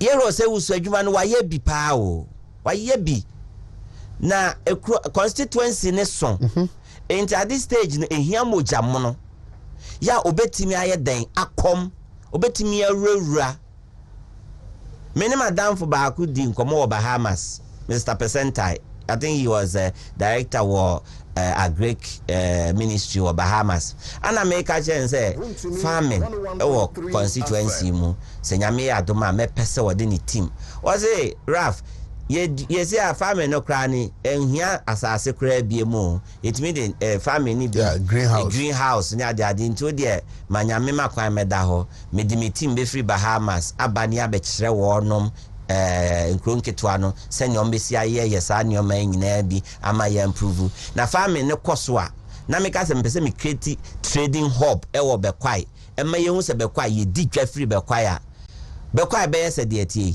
enwuma beba ho empuntu obeba ho enkwala no omo maame no benya sika atoma asset ama wonom enya me na meka akoyi mi botom sika akotoma asset ama wonom so ehu enti enioma no edoso de meka atwa to aba sa njuma me de mani si constituency so se me pe adwuma yi me pese me bedi euro se wuso ade emamunu a me ni omu hia me hia mamunu be se 1000 akokra ni ho ana ye adwuma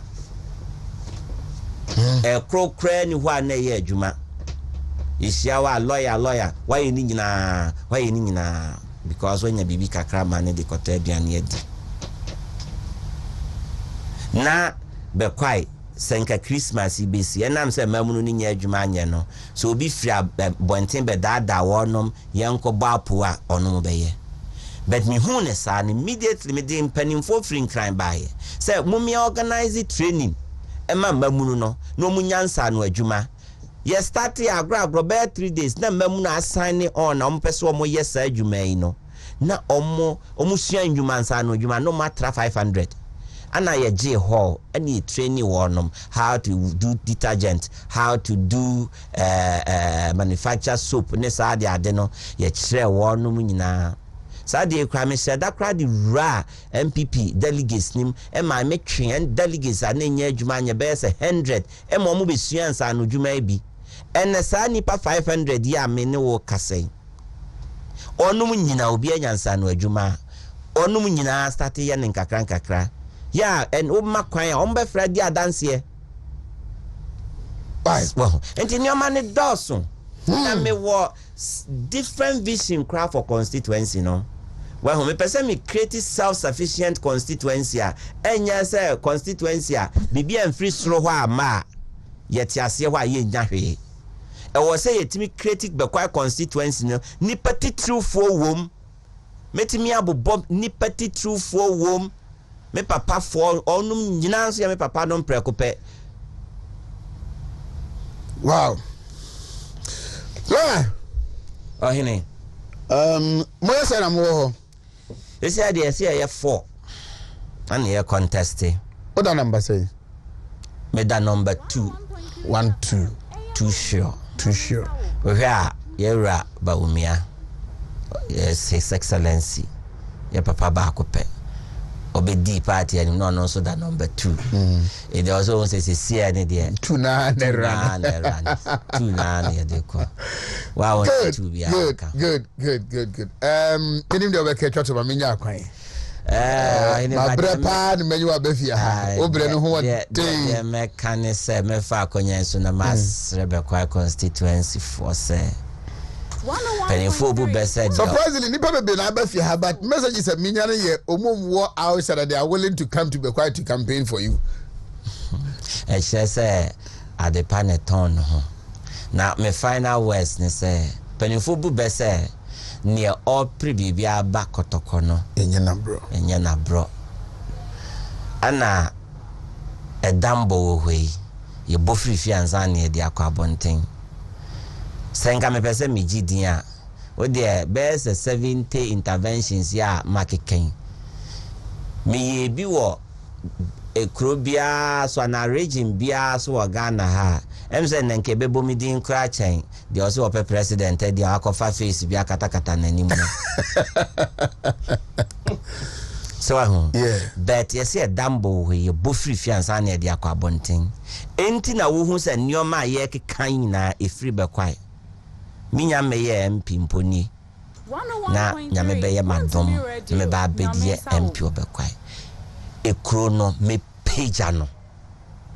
page be kwai constituency no amana ye krabehwe me page no enye me na me be pe bibia ma me ho be kwai constituency no ana me be page constituency no nti mesre wonom se omunyamadom na mekope bibi na abafi mekope bibi ana abafi medimpuntu akese development akese monumental things nya me pesa me kofa ba be kwai constituency enti ya kwa contest ye doso enso hwe mu a ne ninjuma pa extra say ye mani me di constituency nanim me ya sure say obia betome so ho uka na se eya koye say wani ya tra wani nto bet enye saa medical aka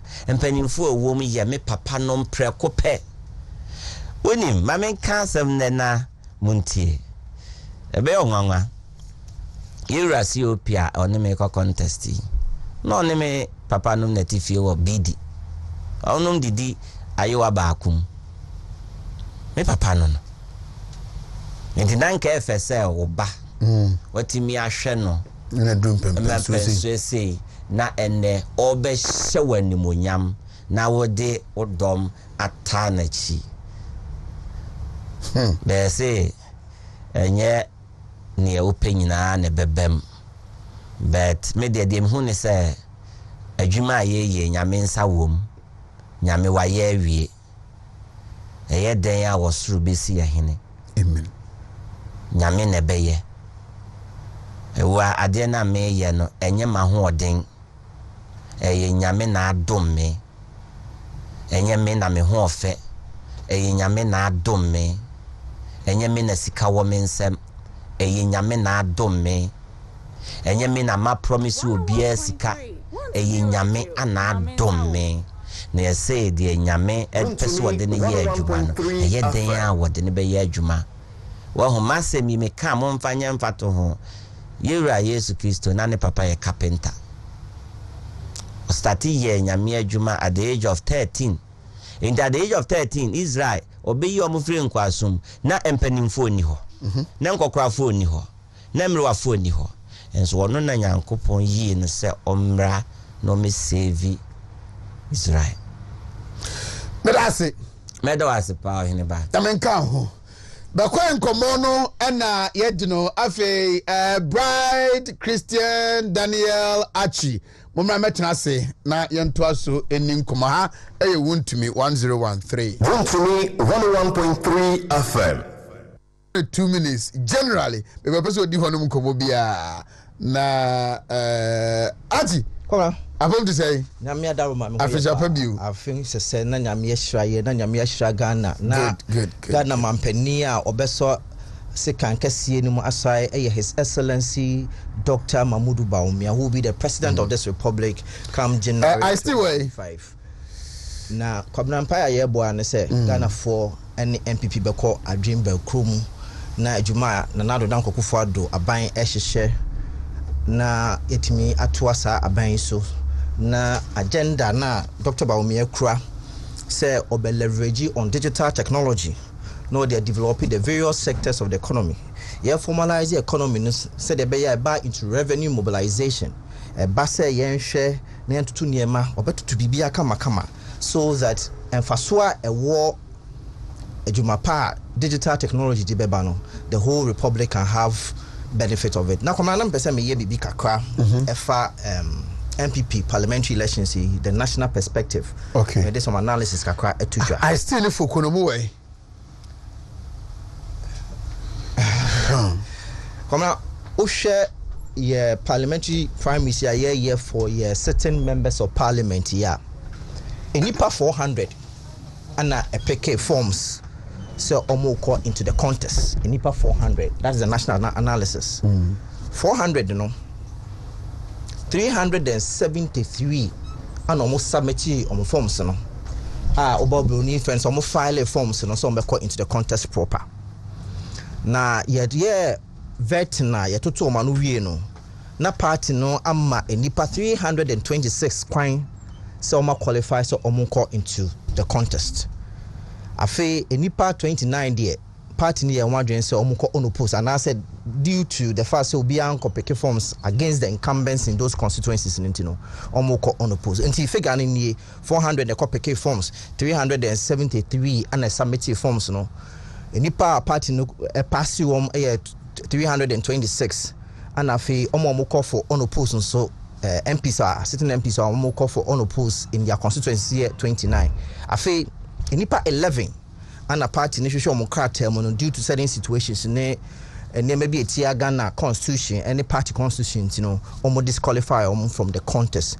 I feel nipa mu no dear, reform case at the National Executive Committee say, and same be why I say National Executive Committee no now omoka hwasa. I feel nipa back home when to me I'm filling the form and you bring friend say uncompleted filling of the form, and the and I feel nipa mu no omo call vetting committee na anima etoto ma no omo gitu mu say omo ba withdraw voluntarily from the contest and nipa mienu so na entumi amba say omo yembra no metoto ma no enti komna so decide way I share the Ashanti perspective Ashanti region this and say the pivot of the new patriotic party policies intino out of a nipa 400 omo peke forms on better contestant. Ashanti region kwa 137.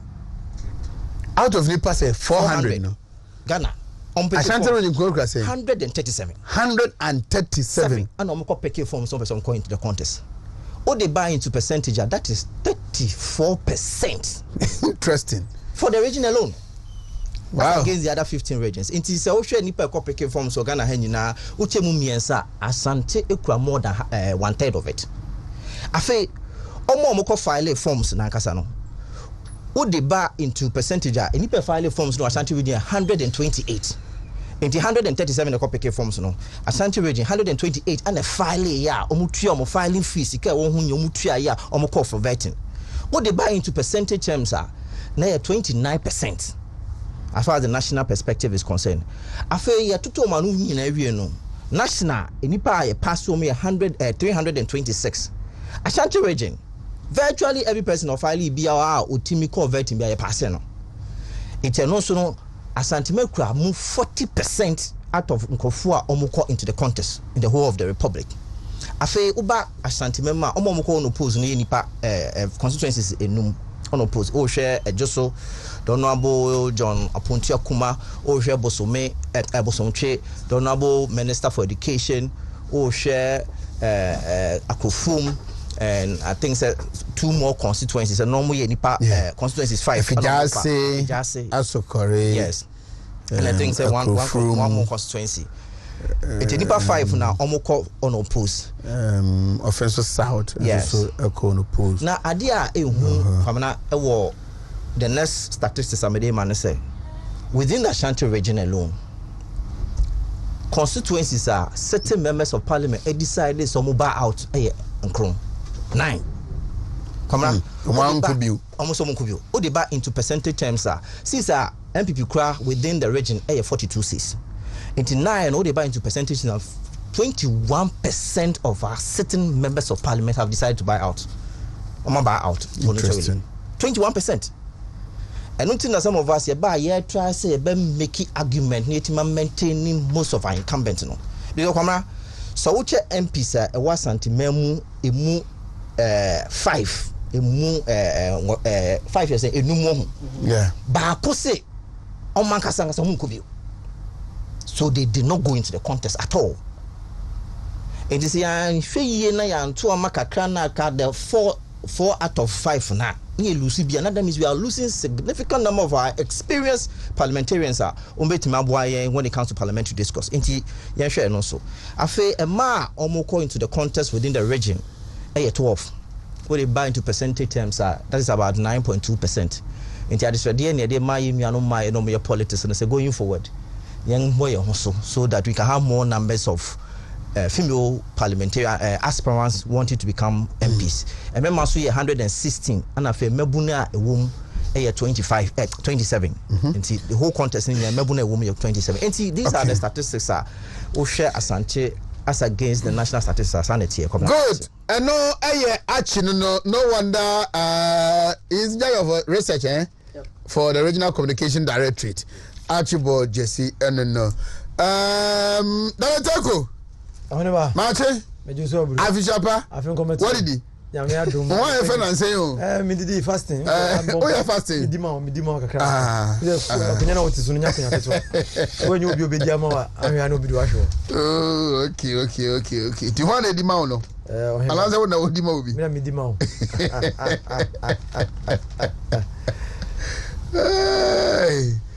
Anyway, Maminto, I can't be candy anymore and sana. What about you make candy anymore? And do not delay in making a positive decision in 2024 to move forward. Yes. What about delay the idea dangerous. Okay. Sometimes you need to take decisive decisions. And one way no one take those decisions if one man ko fancy be bro. Okay. Ejina no so na media no pedie megina asanteman. Say party in fruma asanteman ha ne gina. Yeah. Na ohwe regional has a complacent power so asanteman mu ha na ya aba. Titru ye ma minimum wodwuma hodo.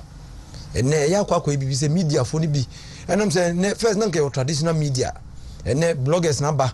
Any other self-styled media houses and as I say media people be about the least chance no the market try ma menu bia no ne yesro mo say ansa na woni media house bi bekasa no ya hwe yi kakra because baby odo buka koto ne bia na ochine bi no wonu ho because eya kwa bibi say the market try bi mo no because of internal politics because of bia obi agenda bia wo setting no when ba na omo kan sem bia ochine bi no ye di sa video no chiro mo say maami akua asamwa wona oka sanse mu fa party ho wan hwe no wono ho tie besre maami no party ni party e ba aban mu asantema yenya ye kakra esi yenya because anytime I end this ba aban mu bia no asantema mu de empo atwa ne ani sasem eni se bi kasa ensem fata na mu ne ye ka enti besre mu yetrim nye de bebre na mu man komo nso bebre nye ye de na ye nya adwene se ebia ahonche kakra bi ne ye wo mu no enu ntino yeba fa ho kansem bi akina bi benu ye ho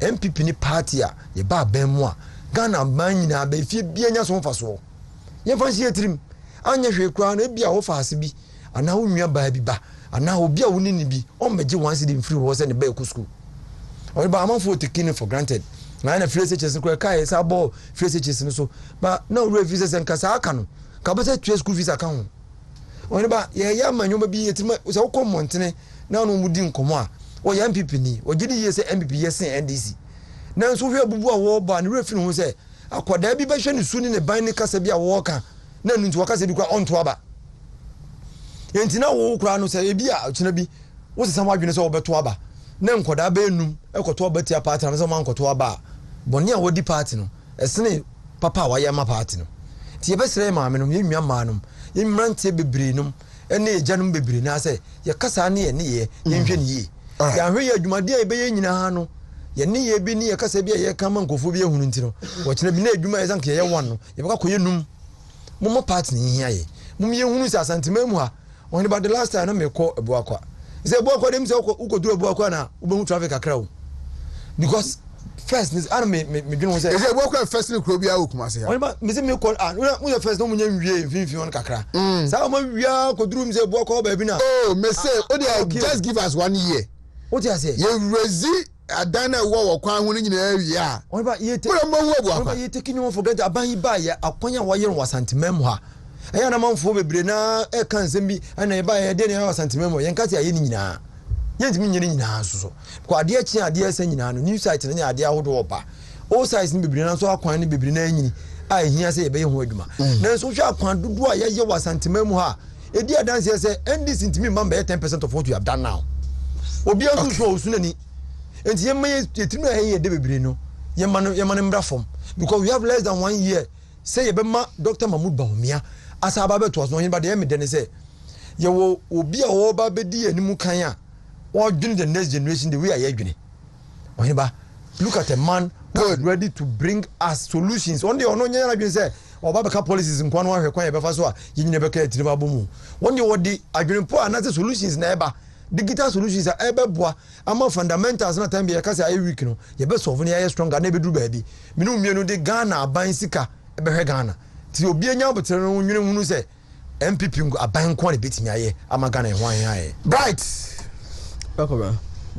good morning to your chief on your phone na baby am free anopeni ye meko Boase West Boase West in the sense tell me amba meka so Boase West nyakopa daruma through the party yenya kwan ho do bebre pa but baby ba kwa na aka meka say strong go to a year of Boase when it comes to voting pattern na omo kwan no part of the contract do ba ne enye nyakopon enchadum through the lobbying skills of the member of parliament ononyafo kwekwaje my kwatin one awo kunka area no pay mo hweme mamen kana mesisu agina yese contractor no extension of work no ebefiase omo nyame adon for Monday going enti yenya sa arresemu ni ahotoso no that kunka ebe sande free be ma ye kwan na si ebe si ni traffic light no nyame adma contractor no be sa ase na wa stretch it up e dia kwesi traffic light inside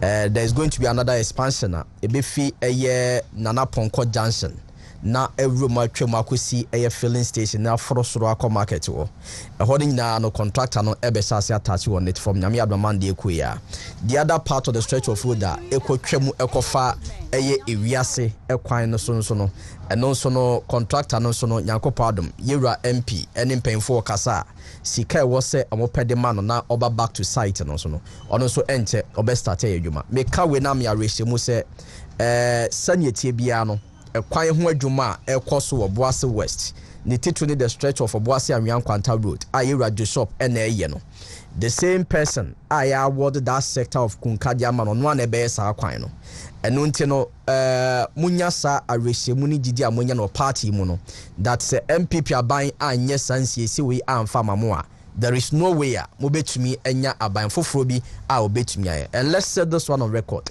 we a central government project and nti no the only person obetumi akomu aboa amana ye adwuma the members of parliament nti MP ehun koye din wo soro no na contractors bebre na no na bebi ntumi nya adwuma bia due to some of isika na yemfa won die nyina ama wo no ene nyakopon daroma modemafo anasa mokamafo member of parliament ononyamfo kwakwaje my kwaten akokasa ho eno nti no sikane bi abedi contractor no mo a wawa hoden sonko a obetumi aba site abeye adwuma eno nti na nyame adma Monday we no contractor no ebe start atwa so oguso a wogu second coat ne ba mo amofa kwa no so mbonwu se wagu eye from eye barrier no ebe si the other half no wagu sa side nya no second coat na wi aka the other half but then obetwa the extension from baby aye quota ni si yen ewo Nana Ponko no akosi traffic light na wa be pick a fee Nana Ponko akosi the filling station na wa to aso ura market inside the other side nso ye na different contractor ono so be to aso de akofa wiase na eden so akọ enti in total terms Boase akwan ye kan wo de bia no indeed bebiano gradually ye hunu se development koso enti weni nye assembly hu adwuma na asa assembly hu ntoto ye ni aka se ankwanku bi otimpotemu ne betua asa adwuma de we a central government project and the only person betua akasa on our behalf na ewe ne peye no the member of parliament enti yemfa we ensa no so sa the people of Kunka mo nsa no so nyame ado Monday the contractor will come to that end next man etumi ato aso edi amaye my member Razak Abubakar Horim from Bright Nyampong of Boase West Constituency Youth Organizer of the NPP. My member Razak Abubakar, he is also Subin Constituency Youth Organizer of the New Patriotic Party. Senior Razak, Africhapa. Commerce and senior are the own senior. So is senior. Oh, David senior there. Where is it? So be team over here. I want to meet your friend Mira until Miss Obia is senior mammy. Mammy Tio, I also saw whatever fine. And now meet original chairman response, Kakra. Yeah. Let me hear and say we the people on media and some other people that we are not even smart. Some people are not even smart. Answer no customer form ubi hono. You look at Nipan track record, the general conduct, and son and turn over traffic on the background. So, no, watcher. If he said, my name Chairman to me since 2013, there's no point. What your friend already saw, what being and Wakasa won't cheer for that. Visa minimum since 2013 and the eba masun from radio station to radio station. Most especially na Michimbo radio station. Oh yes. Hello FM. Yeah. Ash FM. Fox FM. Satam. There's no point. Your friend now. On kase mama minchia miura asanteman ura ansa na ya toaso. There was no such point. And if you want to pin him against something, you have to look at his track record. Saying the Subani and near towards that Adena Sabi. Nipa na person opinion against the Subani and near towards that person. It is saying. And so now what status dirty, feltish propaganda. What exactly do you want to achieve? So people are only interested in they are not even interested in unless they're thinking about end time again. Yes, people are not even interested in end time again. And imagine techno a chain and then service that incredible no one also. And I sort of is no one also. And 2 years and a year or do be jam conform. We are many years or do be jam. We should be mindful of what we report. And who's through? You know, are we not afraid of things that we see? Who's through say, can or Bontin say, the regional chairman, Santiniba Mapano, said we were disrespectful to. Who's through? What do you do for dinner? What do you do for dinner? Who's through? How do you feel it? Who's through?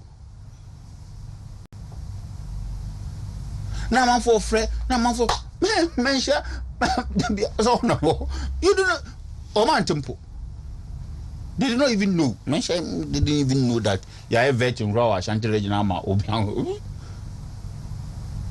The big party num. Now won't win the day anymore. The shine na bano. Then people want to do something to take it away. Take it away because I want to minty. Very successful parliamentary primary vetting ever. Our region, BC that very successful one. Very successful. Sometimes, if you are not being guided on radio, we use some words are very successful. BC though. I want to go and say I cover it, you know. Yeah. I want to say I cover it, you know. The problem. I want him say I cover it because him say Akaba 2 is near Traba. Because of how the region has managed the process very well.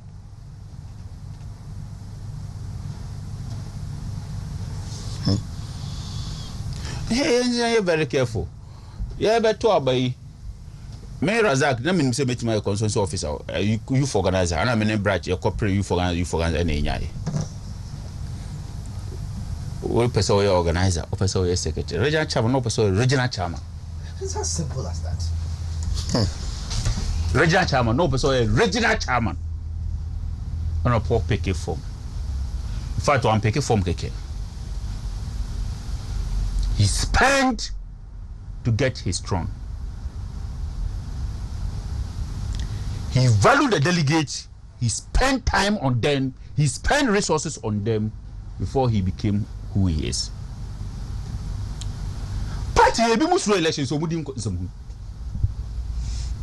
Elect ebi mu or mu constituency. Ukasa nipa menu pick form against or musa or contest. They can't sleep. They can't sleep. Wontumi 101.3 party and I'm telling you. Ebi mo organizers be 20 years. Ebi mo youth organizers be ebi mo chairman for be them be a a lean way to go. Remember ni what say chairman Wontumi. She match akuka the man, but he was able to say true. With 400, we are for Bibia Antunche. Ni percent na sabi kuka say the kuka hunu chairman Wontumi. Ni percent na o ya almost uncommit to survive. Oh no, let's be honest. With 400 sincerity. Into one ya uhu bema. Ya kase bema, obi e bema. One ya uhu bema. Irrespective of Bibi obi eja, the kind of respect I'm much among to after that election no.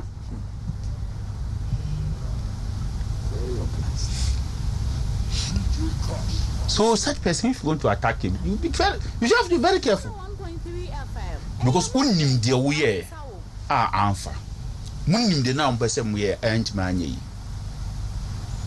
We have never had a very tough election. Our party, our mind, this is a chamu to Nukuka. It has never happened. No be that. Not even national elections. Not even national elections. I will be able to say election where people even declare somebody a loser. Me who be that? So we can do better than the AA. And you see party people, party elected officers, and organizers now we a workshop no mukobi no. Chema Wontumi am a hobby because we too kwai.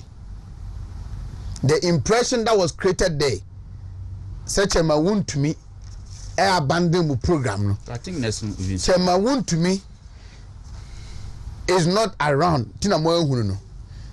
I have couple of calls from some of the constituency organizers. Tina me kan we no.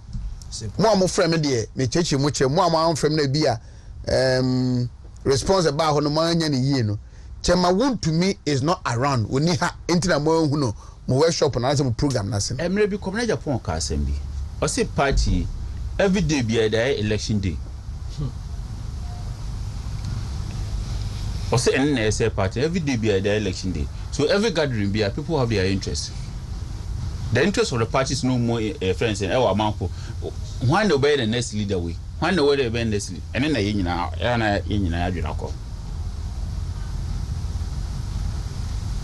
well, so yeah, extremely careful. Okay, 15 after 10. Asante Achim North, Asante Achim Central, Bantama. Mamponte, that is Kwabri East. I have on South West Mankanso. Afija Kwabri South, that is Kodie. These constituencies. Where do I begin? Okay, my mention is free Archie Honum. Any of them that you want to look at? Anyway, let me put it across. Ejuma Odashe and Sassi and Yen research. Yanko grounds, Yanko Dinkomo, Yemusebu Sampeni for Matina. The various constituencies they are finding out the candidates almost strength within their electoral areas, within their constituency, and almost impact in the region and across Ghana. And that is exactly what we have done. And she said, "Be met na ha bo biabaso, but no cre, ana yadibetuja." Measure say word I have for north southwest. For north southwest. Yes, constituency we created in the year 2016. And yet no a year no half for north southwest. Na MP Otisonwa na 2016 okoye. Your friend Honorable Johnson Koku Edu in the current member of parliament. Let me start also by saying that this election one could be on picket forms. So he's not in the race. Now come now in 2016 okoye elections no. Unya abanum 14,947. Representing 57.3%. The presidential candidate, a year you run another Danko Kufuado, enya 16,044. The presidential more than the MP. More than the MP. Oh, no, Tikrumono. On the year 61%. And Yera Mahama enya 37%. The NDC candidate on any call yeno enya 39% as against on only 57%. Now by in the year 2020. Nanado enya 17,220, representing 57.87%. Yera Johnson Kokuodu enya 15,000. Kama uti nipa 17,220. The member of parliament and our Kobida Osati constituency unya 15,761. Only percentage near 39%. As against Nanado Diano 57% in the year 2020. The NDC candidate, it's important that I put a question of Sadiq Abubakar. Unya 13,153. As against the MPs 15,761. So when you strike the difference, it's an average of about 2,000 votes. Gradually, close Okay, in percentage terms, your member of parliament, Ira Johnson, Koko do 39%, and this Ninya 32%. Yamfa no si wo. Afi omote constituency in the year 2016 no. Na do epeja constituency no amebe year district. Yeah. So sometimes you can have a constituency more constituencies in one district and now one municipality. In that time in 2016 the no munya district here. They were joining other constituencies in forming a district. But Nanado Dankokufado in the year 2018 with an legislative instrument LI 23-23-2018 it created a new district Emma Ahafano Southwest. Among an independent district. Now district almost 5 area councils and more 29 electoral areas, electoral areas. Inti uko sa district ya Mankaso Ahafano Southwest ya omo assembly no nipa 44. Elected members 29. Government appointees 13. Ana DC no ka ho baako ana MP no 44 assembly members are omo ho. Uko sisi ya DC ye friend Honorable Joseph Bonsu Frimpong. Honorable Joseph Bonsu Frimpong. Coordinating director of her friend Honorable Paul Achu Agwazido. And our presiding member Honorable Eric Ajekum. And a district capital Mankaso. Now kwa nkro kese ni bi ye wi so Mankaso Adiemra onina funu Dijemso Bokwanso Kunso Mpasaso ene Nyamebeche. These are some of the towns a war constituency. Now edin komo ebisa say hina amongst the contending aspirants no mujidi say what contributed significantly to the region and to the constituency and to the development of the area. Na kwamra edia epiemu nyina Honorable Elvis Osebon Sudapa. There's a young man or your business for constituency what dedicating who are other some constituency. Elvis Osei Bonsu Dapa. Sorry, Elvis Osei Mensa Dapa. Elvis Osei Mensa Dapa. Yes, Elvis. Wojuma we ho no. Edia ote Mame Fo Mankanso Afano Southwest. Precisely. Pa no Elvis Osei Mensa Dapa. Who is he? What say Papa ye hwan? He's a constituency person. In fact, me tie mu na that mean utimu a utimu hu say even within the constituency kwano he was the financial secretary for the constituency. Now, Kwamina, he has a business within the constituency. Now, Owakuma Edema constituency to the extent to say, so far, Juma Odiamaya Yayeno, I am yet to come across an aspirant, one on your MP, two only government position, but all contributed to developmental projects in a constituency like Elvis or Semen Sadapa. Even as an ordinary member, constituency. He's constructing road in the constituency. And now a road contractor now. I wonder. Or ye crime within the constituency. Or school are dying. Problem about one constituency in Wopa in their capital. Ye Mankanso, Bola. Oko Mankanso Beposwa, na Bola Wontumi 101.3 health problem. Constituency needs to friend. Papa Yankasa mobilizes new all resources. And Mokutu Bola Nase if you home. Now, voter registration. So, the last time I catch you say, we are looking for candidates. We are looking for candidates that are contributed to the constituency even before this elections and this primary began.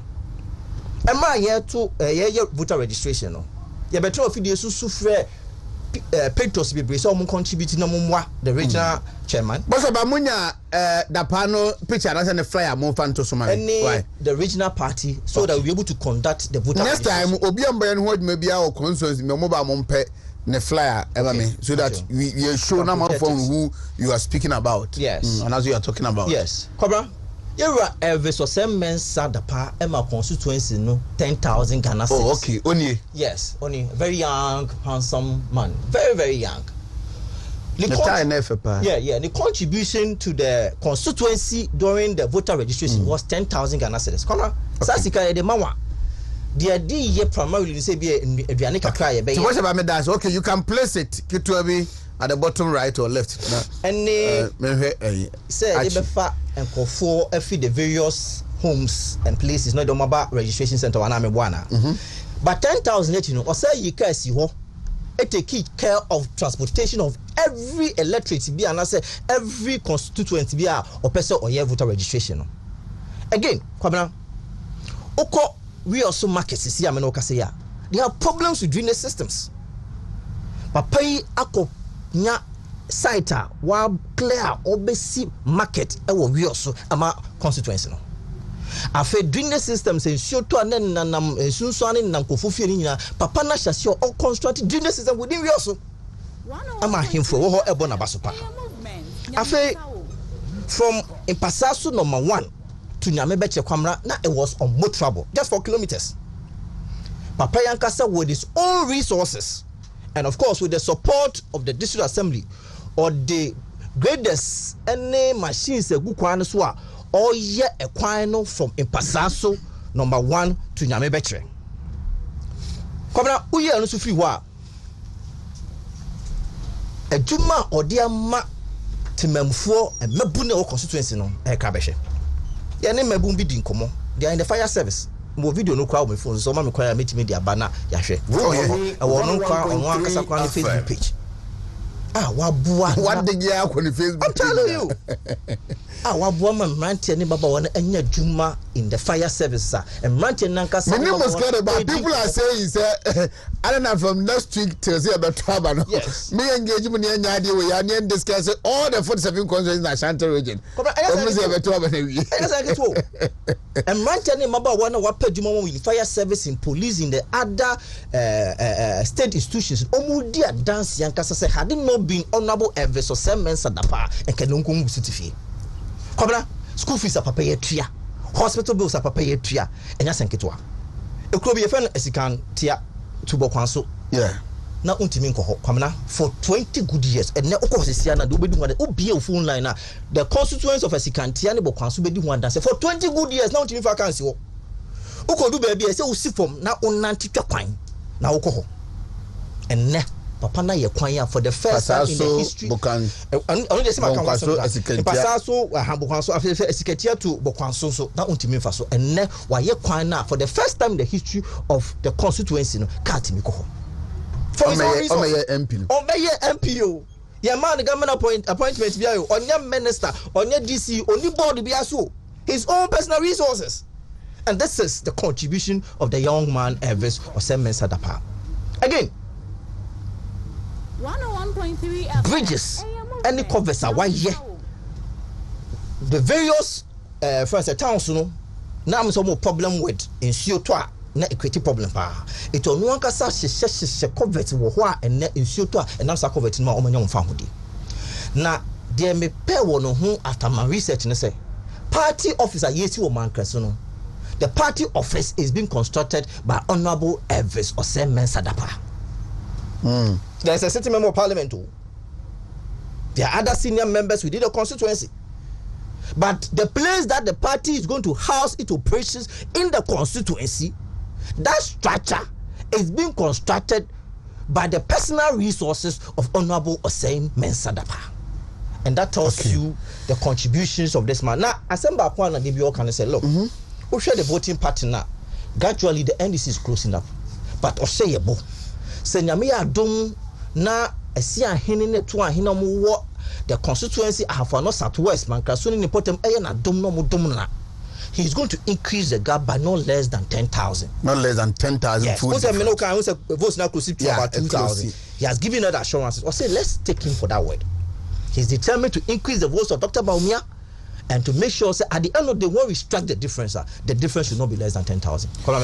Okay, Archibald Jesse he in charge of research Ashanti Regional Communication Directorate.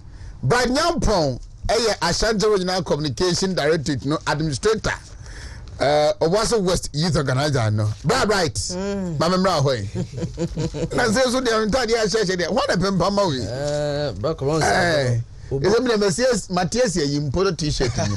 Michelle Sabe 2 months.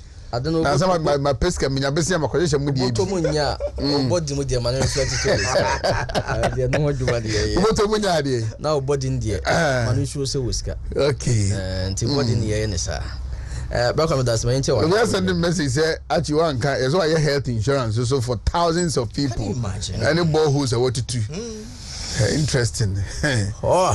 Welcome. Also be fine. Bantama. Hey. Well, Kumase kakraka. Yeah, a bit of a you Bantama no central, yeah, but then more focus on Bantama. Ti oya Bantama. No ye. Asante Achim Central. Asante Achim Central kakra. Okay, Welcome. Let me put this on record that any interest be our candidate be our contest. Oh, Debbie. It's about diligent worker. You per se my party no. Ejina brand. Yeah. Various constituency money. If it's a trend for you, my party for no who. Exactly. Yeah. Send your best be a fast way see ejina. It is not about to be resources and it's not about to be any personality. But send your constituency na kasano hold that person in high esteem. Yeah. And only the most important aspect. We've done that of some of the areas in that. I mean, the last time we did that of John Wesley constituency. I mean, it was marvelous testimony that we had there. Yeah. We did that of Bosumi Freo. Yeah, that of Bekwai. Yes, yeah. Bekwai. I will give you a little touch. You can answer my if you want more. And Bantama ne baby aminua achi we are spending more time on this one. Enti otie na de be adwuma, that's fine. Won fa nye adwuma wo de never fa 101.3 ye koso be kwai. Lawyer Ralph should not be surprised. What they are going to stick to now is about propaganda. I mean, one who said election or more lose election every. So whatever they are going to do now, we will switch to propaganda. You be can sama any media found with their torso. So it's up to you, say would Biana. Obama amount for still now appreciate the good policies are from than that's all. Now no more cost when you that good rapport. The agenda of propaganda will never buy into them. They are not ready. I'm ready now and say will be between about constituency now in a pay. And as I said, the key word that we are so pano. And they say a grandfather cannot leave the seat for another grandfather to come. We need the son to rule the constituency for us. And nothing no munya what did you son our lawyer Ralph. On men no basis. Now find ye juma. Be quite for a shed so be the air constituency in no wabuama be a day. Every day pay. And to man and send the home cry. Karanko Bantama. What's a Bantama?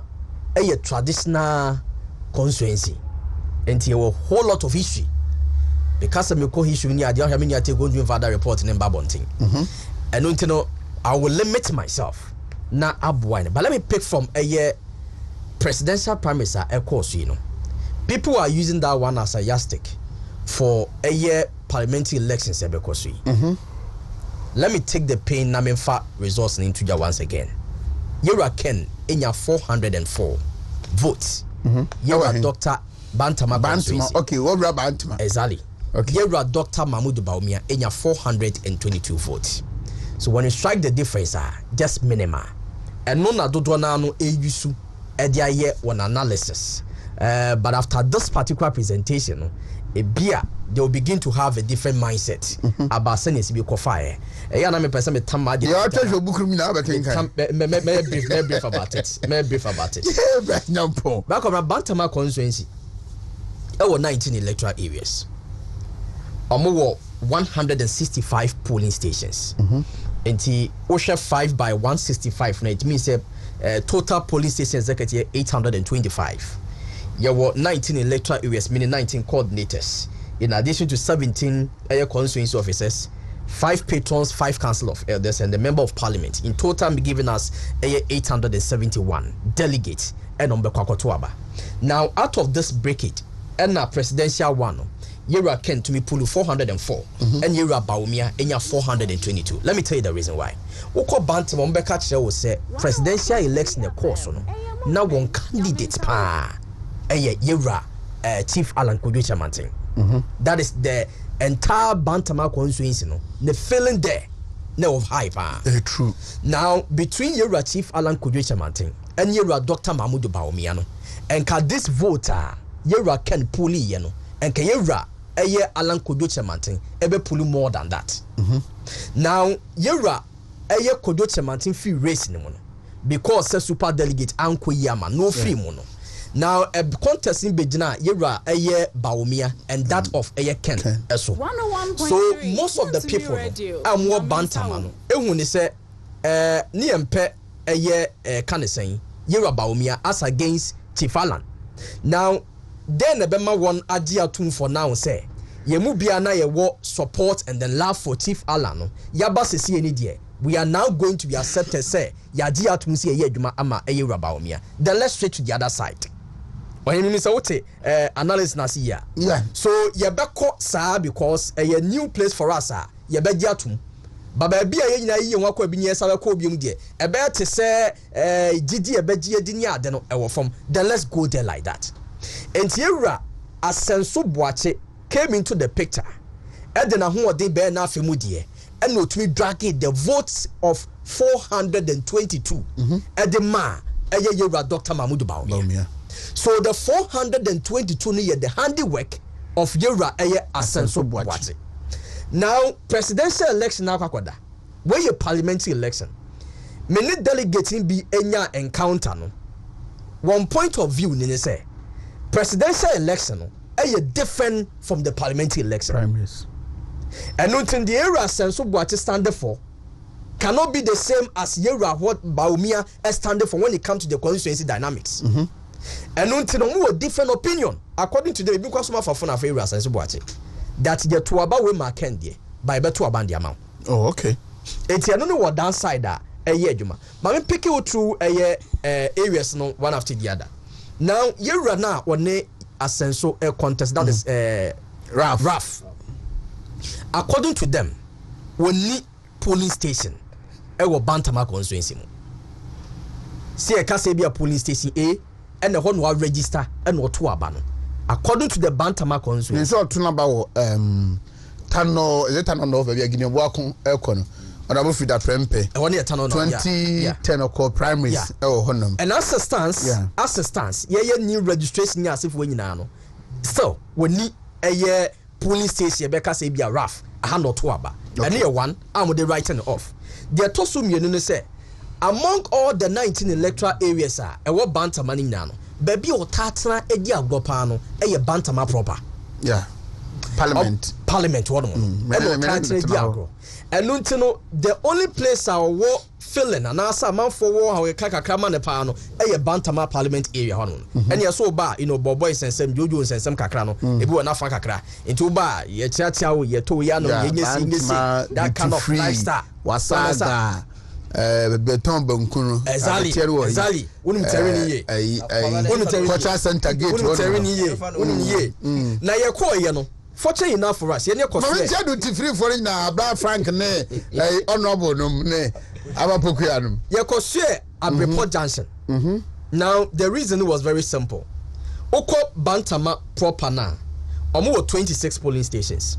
So in total polling stations executive money 130. Yeah. Now only executive binya contactor. Catch say the fact that a branch to taba better near diagrono does not mean see a vote near Nedia. Yenim dia senso ayamane. They mention some of the monumental projects. I have the data here. I will speak into it within short possible time. Now what you are not told ya baby a year senso boache also eto naba eye Abreport Johnson electoral area. Now, Oko Wanomu was 16 polling stations. That 16 polling stations sum up to 80 polling station executives. Yeah. Now, we had the confidence I was say, Omobe maintaining Yera Senso Boachia, a super. We can the surroundings now. You will be to say North Sincheso, around Abreport electoral area. Yeah. Bantama proper, also just around the same area. Now, North Sincheso was 17 polling stations, which comes out of 85 Canadian polling station. Now, ko Abreport Junction one na Asenso Boache more family house one. Yeah. So they are well known at that area. North Sincheso, omo bobra. I want some another one so was now they are not to chain now call Boston electoral area. Yeah, Boston. 24 police stations and baby Asenso mamene papa wo yefunu fipa Boston. So 120 delegates. Basket go dada. Now what they are not to chain ya. You will could be a friend Adoato electoral area. Yeah. Adoato electoral area, and according to information here, nature and say, a one Asenso Boache ni in-law. Nasi. Elso Fiba. Bad number. Almost 14 polling stations. And in totality, no 70 polling station executives. Kwabra, so Kakasa Yama when you see Yasa areas American Nano. A Chesa Ida Sanso Boachanakas and Hoboho, Nayo Hoboho, Nabusia Field, Nabusia for Hoboho, and I said Nassau and Hobon baby, which comes out with a huge number of air votes. Now, baby, you can any votes pa a Bantama proper. Bantama proper. And they surround the Snibino and Unya vote to opa. Now, these are the areas. Asenso na se ne yere abusuafo enso no atabri da won so afa mo na so do asenso sem de a yemfa no de sie ne bem. So people are going to be surprised about this result. Say be far different from the see presidential one. Yeah. It can never repeat itself in the distance. But we try I didn't who Wontumi to say I said there be you run no the ko idea na ho odin wo form and the eka kan. But when you get into the constituency now tie mu ya far different. Kwaba de no to ntanya. The 19 electoral area coordinators omo is only about 2. And now fifi mu a ontumi bi wa no nkasa ye. But 17 na Canadian. Kwabra, they can open the picture to you clearly that we are going for Asenso. And remember the reason why I'm telling you 17 out of the 19 Bantama Constituency 17 out of the 19 what you say until so back get it to the grounds now Constituency executive was 15 17 17 no emumienu etukwan yeah Mamia Ahmed Nasara and I know I think the organizer yeah emumienu etukwan entiaka 15 na 15 no 14 a solid and positive for area sense of watching. Sir, 14. Emu baako pe or elected officer. Bibin tell me fan area into there for now because I know say or yen who adwuma obetumi amane saka no. Me sure so you aware about the person. The research told me that say ono ampo ne pe adwuma ma sa nipa. Na na dwene ne ntanta keke. Okay. Ento hia se be kasa che no. Sierra senso boati yes we am promote master me you I say me join na me pia bonten asunti e pese ye ne esa boy integrity at the same time of course you call deep down pa enya more information from there was here and it's nipa ba ko na waka no Sierra senso me kan bia so oti ana so for program hunu that say nipa no ohia kasa kire keke onyo obi a owo that kind of bad heart for you say ontumi nye ema bia nye the Council of Elders and Patrons 10 nyina their love for Asenso Boache cannot be matched. Wow. For the 5 patrons and then the 5 council of elders, Omunyina dom woma Asenso no, it cannot be matched. Ohene, ade ba ko according to the constituency no, a show mun crime pa wabra Asenso Boache ebae. One particular bridge a lead to Ohim. A linking to Atwuma Wabija. Wontumi 101.3 sure to bia nipa ntumi enkroso enko bebia. In fact, a fenipa life, a kunipa bebre. But according to them, no, atafwa break. Yeah. Yera Asenso Boache, etunya yesadano ediamom. In fact, na se minyan intia se yera ken eba ho. Yeah. Eba konso. In fact, obo Asenso abaso for that particular bridge construction. Okay. For said jumana, why no, wodina so ebo na baso. Yade ba ko a ekromani hu ni se papa no apart from the track record amankomu being a founder for Tescon. And in the Juma Wayama party, no, any day ka kan nyina achi no. E was se papa no, ye sign etwa no subim. Around say 2020, COVID-19, most of the areas vote call for. By area Asenso Boache, what they compare the vote wonya as compared to the 2016 year na. Okoso in the sense ohwe yewra na 2016. What Tikuta party no akonya the late. May so rest in peace. May so rest in peace. Such a wonderful man. May so rest in peace. The voter onyaye ewo Asenso can say Bantama Constituency in percentage wise na 88.38% in percentage wise. You're chief in 2020 na COVID woman na niema aye wuntanguna woni penso no enya 88.84%. Oh really? And I think that Bantama the few constituencies that no enya vote is not the president. Of course. And then it's the only constituency in Ghana, not in Ashanti region alone, I will winning all the polling stations for our party. Oh, sir. All polling stations. All polling stations. Not even one was left out. All polling stations for the first time in the history of Bantama. Wontumi winning na Emma Eyo Osono Amanyoko no. Wow. Enti echa say omo wo doson ko de mama no. Na kwabra according to delegate bi am no mo kasa no. Omo se sankasa enso boache amba. No mo num se aban ba yetumi fa nipa ko ba bi se GRA. Cocoa board. Works and housing. State housing. Controller and Accountant General Department. NHIS. Forestry Commission, DES, NADMO, name them. Okay. Was it area si be nu obefa? Won si enya police station for ni bia. Wo ye adwuma e wo hono mo. Ba bia obefa bia won se ba bi wo mo a ye wo police station bi ana somebody from Bantama constituency wo ye adwuma wo ho. Anya mani do so education sector. I mean, the officer was established the MP's clinic. Our year when you encounter with the constituent. No tio masam, what how no on that journey. No year be the one visitation to churches, visitation to mosque, encounter with the volunteer groups, and in year kakahono. Bantama 4, I have ready say. The moment a delegate no ebesesa yera senso boache on the ticket of the NPP. They should prepare for the first time. Dambelusu Bantama vote. Different political party. So it's up to the delegate to move Bantama. A minute. So I can over Asante Achim Central. Let me just a brief about that one. Asante Achim Central. Before then, na the incumbent member of parliament no LED. But me ko munu hu ye no. Almost say there has been certain issue bia me said am foreign bebresa. Yera Kofin Kansa Kodi, you say, your friend is saying OSP in some. Yeah. In the name said Christmas, or Bedi delegate in Bronya. Delegate Bako catcher me say, since when a bear crime say, Yanso party at this year grassroots, which are there to me are benefiting from the hard work of our party leaders.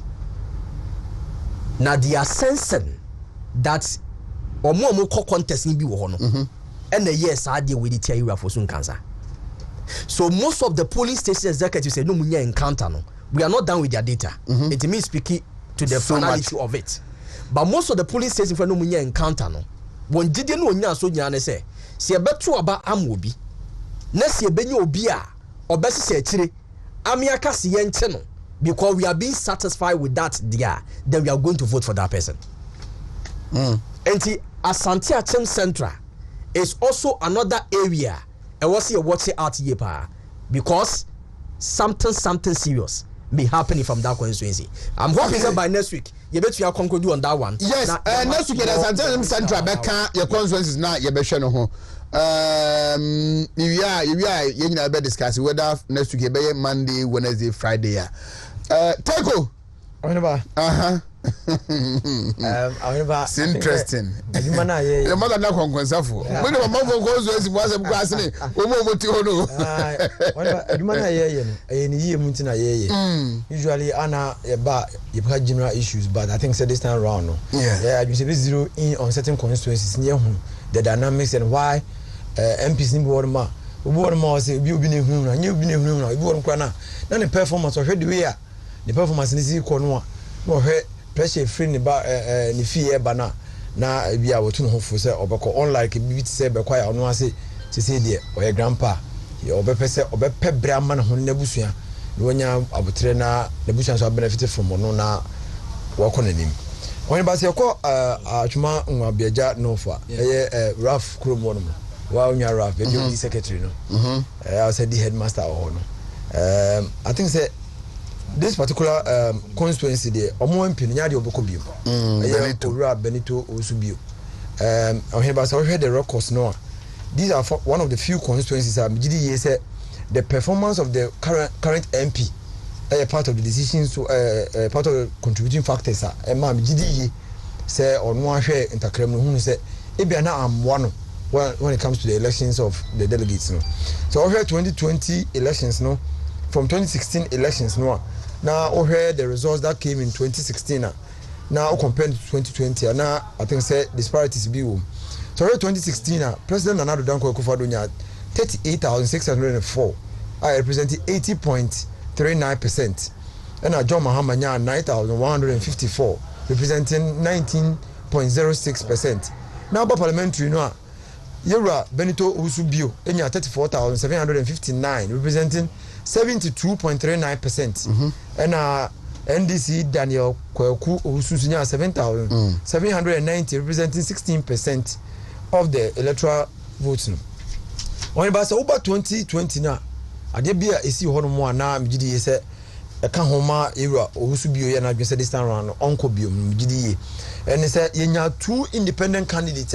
Among Fujidi says, 2 independent candidates, no, only lineage, you know, towards the new patriotic party. And it's because they felt, said, and your uncle ye or Honmuntanko Besomo represented the party or constituency, or when Yakwan. Sako Fono, Yura, Emmanuel Osejemfi, and Frederick Jemfi Aproku. Now, had the results at the presidential parliamentary now. Presidential Nana Addo Dankwa Akufo-Addo 48,817 votes. That's an appreciation of about 10,000 votes from 2016. 2016, no, Nana Addo Dankwa Akufo-Addo 38,000. About 2020, no, we have 48,000 plus 10,000 votes. By about parliamentary, no, Yewura Usubio, Benito Usubio, in 2000 and 2016, we have 34,759. By about 2020, no, we have 29,000. That's a drop of about 5,000 votes.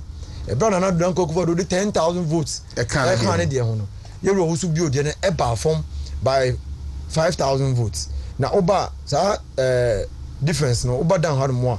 Oba who say Emmanuel Osejemfi no co-independence no. Onya 20,000 votes. Wow. Parliamentary elections no. Onya 20,000 votes. 20,037 votes, representing 31.91. A parliamentary candidate for the MPP no. Onya 29,000 votes. A difference of 9,000. It is also more any kwanya omumpe MP no. Emma omoto abati ano. It goes to show say now the popularity no form. And I think say over 2020 2024 no Mijidi said make no results no now the 2 independent candidates no votes no boom it's around 23,000 against 29,000. It Mijidi say na Yewura Benito also be who say the votes no form now yenko constituency ni yenko hwa bi. These 2 people Frederick Jemfi Aproku and Emmanuel Osejemfi the constituents are saying say these are people only near towards the new patriotic party. But they back say because this party they back movement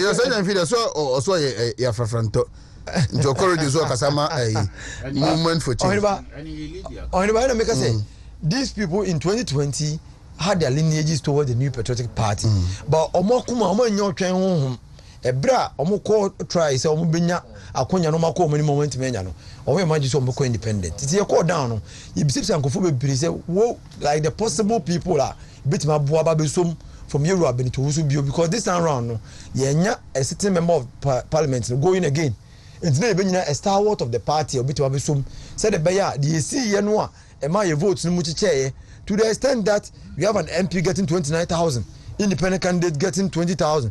It's how can you 49,000, which is a little over what the president even got, which is 48,000. But Enam say MPP against MPP, and I say a disguised MPP against MPP by a monot. A mass hard and by Tibenya, a stalwart who can unite the front. Said the Beya parliamentary seats in the Bay so safe. Now, Abua I should put the sentiments of the grounds, and the name that kept coming was Yewura Frank Yeboah. Frank Yeboah. Yes, Yewura Frank Yeboah. And I think say you per se you better get into the history of Yewura Frank Yeboah because I wanted to know who that person was and realize say there was a guy no the year as was say he's a serial contester. And I said no. There's no contestants. And one thing I know about it takes some kind of love for party for you to believe in the system, whether good or bad. I don't know if it's President Nana Addo Dankwa Akufo-Addo who said, was it your party wrong or right? Or your government wrong or right? You belong to that party or government. That is the party you belong to. And I think say Yewura Frank Yeboah the entire name diaba up abeduru brain say or believing in the system even though we contested on one occasion the first time Oba or contest he lost by only 12 votes. Yeah, think so. Only 12 votes. But one power Oba bi almost lusubium he felt say it wasn't fair, the system wasn't fair, but he did not go independent. He stayed and worked with the party. Oh yeah, Juma or Constituency. I think that they are working man I win some vote and say Omo when you're in the or contest ba kwa ulusu and no co-independent. Yes. And only a day back. Yes. It's only a day back working for Era Frank Yeboah. For this time round, people feel say he has contested one, he has contested twice, all of them he has lost. No reservation even in the last one. But still he believed in the system and what's now my year Juma to the extent that he has a foundation. One Crawford to a Jumum. Now we are Juman so was out to say Adepama or to Adepam on your mamma. Say you before from our part, 1 year old school also on us. These are some of the jobs are what's nature in Umpuno, Gusua Warrior. Because when it's I didn't be say, according to the people who say, Obesaba contestibium. And this is that gentleman now many didn't come on say he's a serious contester. And I think that love for party now manatinum, sir, out to Neno, and only idea and airborne. Now we say Frank Yeboah so not on him. People are saying say right now as at now he's the most experienced and marketable person or constituency as a party delegates should give him a chance because around the system he has always contested, the name keeps coming and what one more board the foundation one man for more krum no more kase or quiz via or yema school for more constituency more a boama and mabunu a padusya. Now, we so do the first near adeno cash prizes in learning materials beer or the mom a block constituency no macostro. Tim Gini is a delegates near 2 years in phone. Sir John Amaya, who you may be say, fear delegates, dear.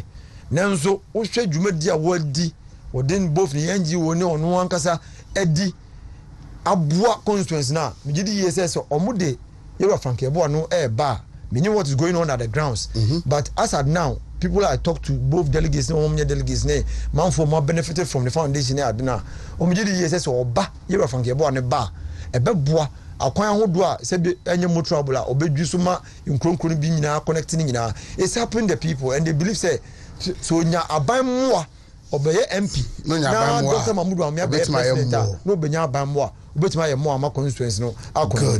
When about a little touch on Bantama. I think say for Bantama, Anaka Bantama, one for say Bantama proper any Bantama. But so we share the constituency no in Krum be for me Bantama now we share delegates no name amount for one man. Sometimes when you say community group about Bantama for oh, but I want to say Bantama. Oh, but going up there say Bantama from G about to Adopoya. Yes. What I say? And Oinba Udru Onma, most of the people who know Mukasa say the candidature of Yura lawyer Ralph afterthought. It was after the presidential election that he decided to give Yura as and so a run for his money because he felt say not on person or unopposed and therefore he wanted to give a content and they believe say because his brother Ken or Hine Japan say there are some people Obama Bokano. That's why Obama Boka. That's why I come to contest. But I'm up my you're sorry. There is a request. My message is next week you share Odo Tobri. Okay, I'm reading the message, you know. I say Ohineba, good morning, boss. Ohineba, Odo Tobrio, send your delegates there. Okay, Yabeko Odo Tobri na Esel and the buy. And then I have this one from William Yameba, Godfrey. Yeah, I say Prof Ebrim. I say good morning, Father. Please, I trust you're doing well. I'm watching, and I want your team, your research team, to give us analysis on Kwabri East. Until I said next to Kwabri East, Odo to be Ebeka, Asante Achim Central, and Asante Achim Norfa, Yentime Remo, and Neno. Razak. Yeah, Fire baby, yeah, sorry. With the na. My man, permit for my head for nature. I'm here from next week in my patch. Raffle, no, you bear live draws, no. and enipa 5 and each 5,000 amom 1,000 Ghana cedis each omo be picking up the numbers no ama mo pick ya mo sabe kan we enipa 4 from next to be live do na the mamo na mo so mahu nia then we also give our listeners opportunity on be free na omo do margin chere aba mo fan che next week e be structure program na eyi pa na the 5 no 4 ya nya che wi na ga kenya na 5 so and if you so che mo nyina so che mo nyina. She's a very wonderful woman. So she's a very wonderful woman. So last week Enra Asia organizers forum no na me nim say dey we ever koso but fortunately for me no metimi say anya people anko for me no a ana men say bi o mu free those areas na no mu din komo one me ne be kwa youth organizer din komo. He told me point blank say Ralph is winning, the lawyer is winning hands down. Really? Yeah, he told me. Don't joke with our research. He told me. Is a man researchers. The youth organizer told me point blank that.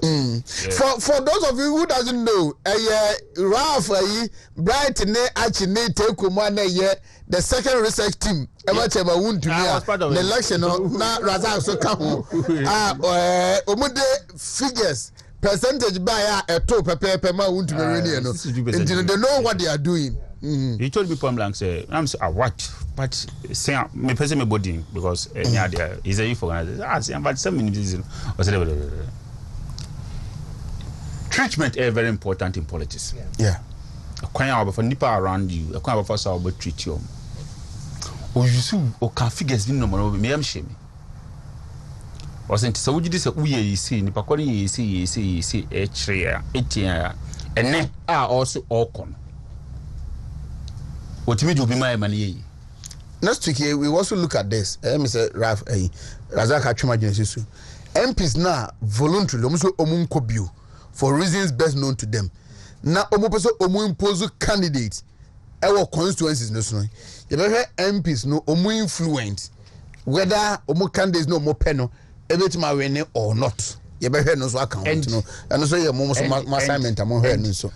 No almost say they wanted to unite the party since Joe Wise ever fought seat, you know. But consistently, Joe Wise also wanted to divide the party. Oh, but why? Yes. Man, minimum lawyer, no. Yeah. But I'm so free, baby. The person is a former MP. Person is a former MP. Yeah. I put what you say. Onona, Joe Wise a general independent. Yeah. So whatever lawyer we ebeye ewo hono and so do I say he will give it a meaning. Oh, okay. He will give it a meaning. And I would mean you see a sebi but yen say it me dwene. So any be now so papa na first Joe Wise akoso son he's going to lose and lose miserable. Retired COP George Alex Mensah. Retired, right? COP. Neyere retired police officer. No one say be quite 40 years. Say they don't know be quite 40 years. COP. He has no track record say Wotima employ one anoma be quite police. He has no such track record one anoma he did not. He has no such track record. As I'm no pen no makam come baby. No, so we see young can crunch party for no more take a decision. And I yes and now. So that's what we are doing. He has no such track record. But quite need a catcher no. He has no track record. Say so Papa na Joe as a person, he's going to lose and lose miserable. Because only footprint, can say me ye bibi say at the bois be quite for say me ye bibi say that me ye into munyina so. Na mon fan kai me onibi not even general election time I draw a man for a kai or more constituency 1,000 2,000 calls and munjin tosu ni piota. He has never done such a thing before. He doesn't have it. So how do you expect him to win election? Well, yeah, first year and Bantuma former youth organizer Constituency. And I'm near Dinko. No Kalancha Martin team, no, but on one than Afra Fanto. Or that's it. Elephant. Or that's it, on an Afra Fanto. Wontumi, so me try from the back seat and say, Nazi Raf is cow, there was a massager. Was oil or friends or watching. Oil true and true or chima body boy. So, from the look of things, because also support Raf. Yeah, wouldn't say he's not going to be entertaining anything as answer. No, he did not do. He just be frank. Say. I say Raf unique grounds or Wontumi. Okay. Okay, I'm say the Canada Japan General the Raf didn't to so we lose election. Yes, that's what he told. Okay. Point blank. Thank you so much. Archibald Jesse, Brian Paul and Eteko, Razak Abubakar, everyone Hiniba, and Sandra Bekan, Sandra Precious, Boshaba Ima, Nana Kwame, Ima, cameraman, so I see, and Alfie, Aso, and Fuku, and a Kame home. Yamia Dema, a channel pa, you best